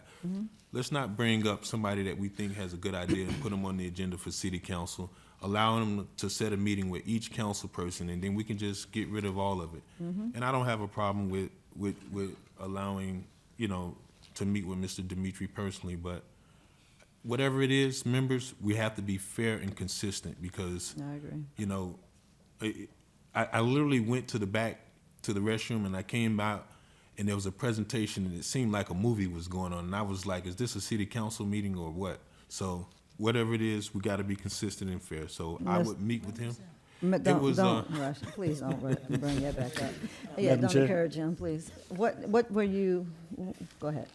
No, I agree with Councilman McCoy. We can meet individually. We don't have to continue to have this discussion tonight.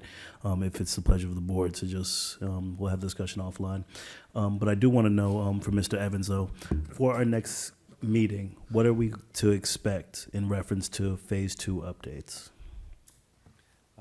At the next CRA board meeting, you will have the resolution authorizing us to proceed with the Phase 2 negotiations from the CRA board.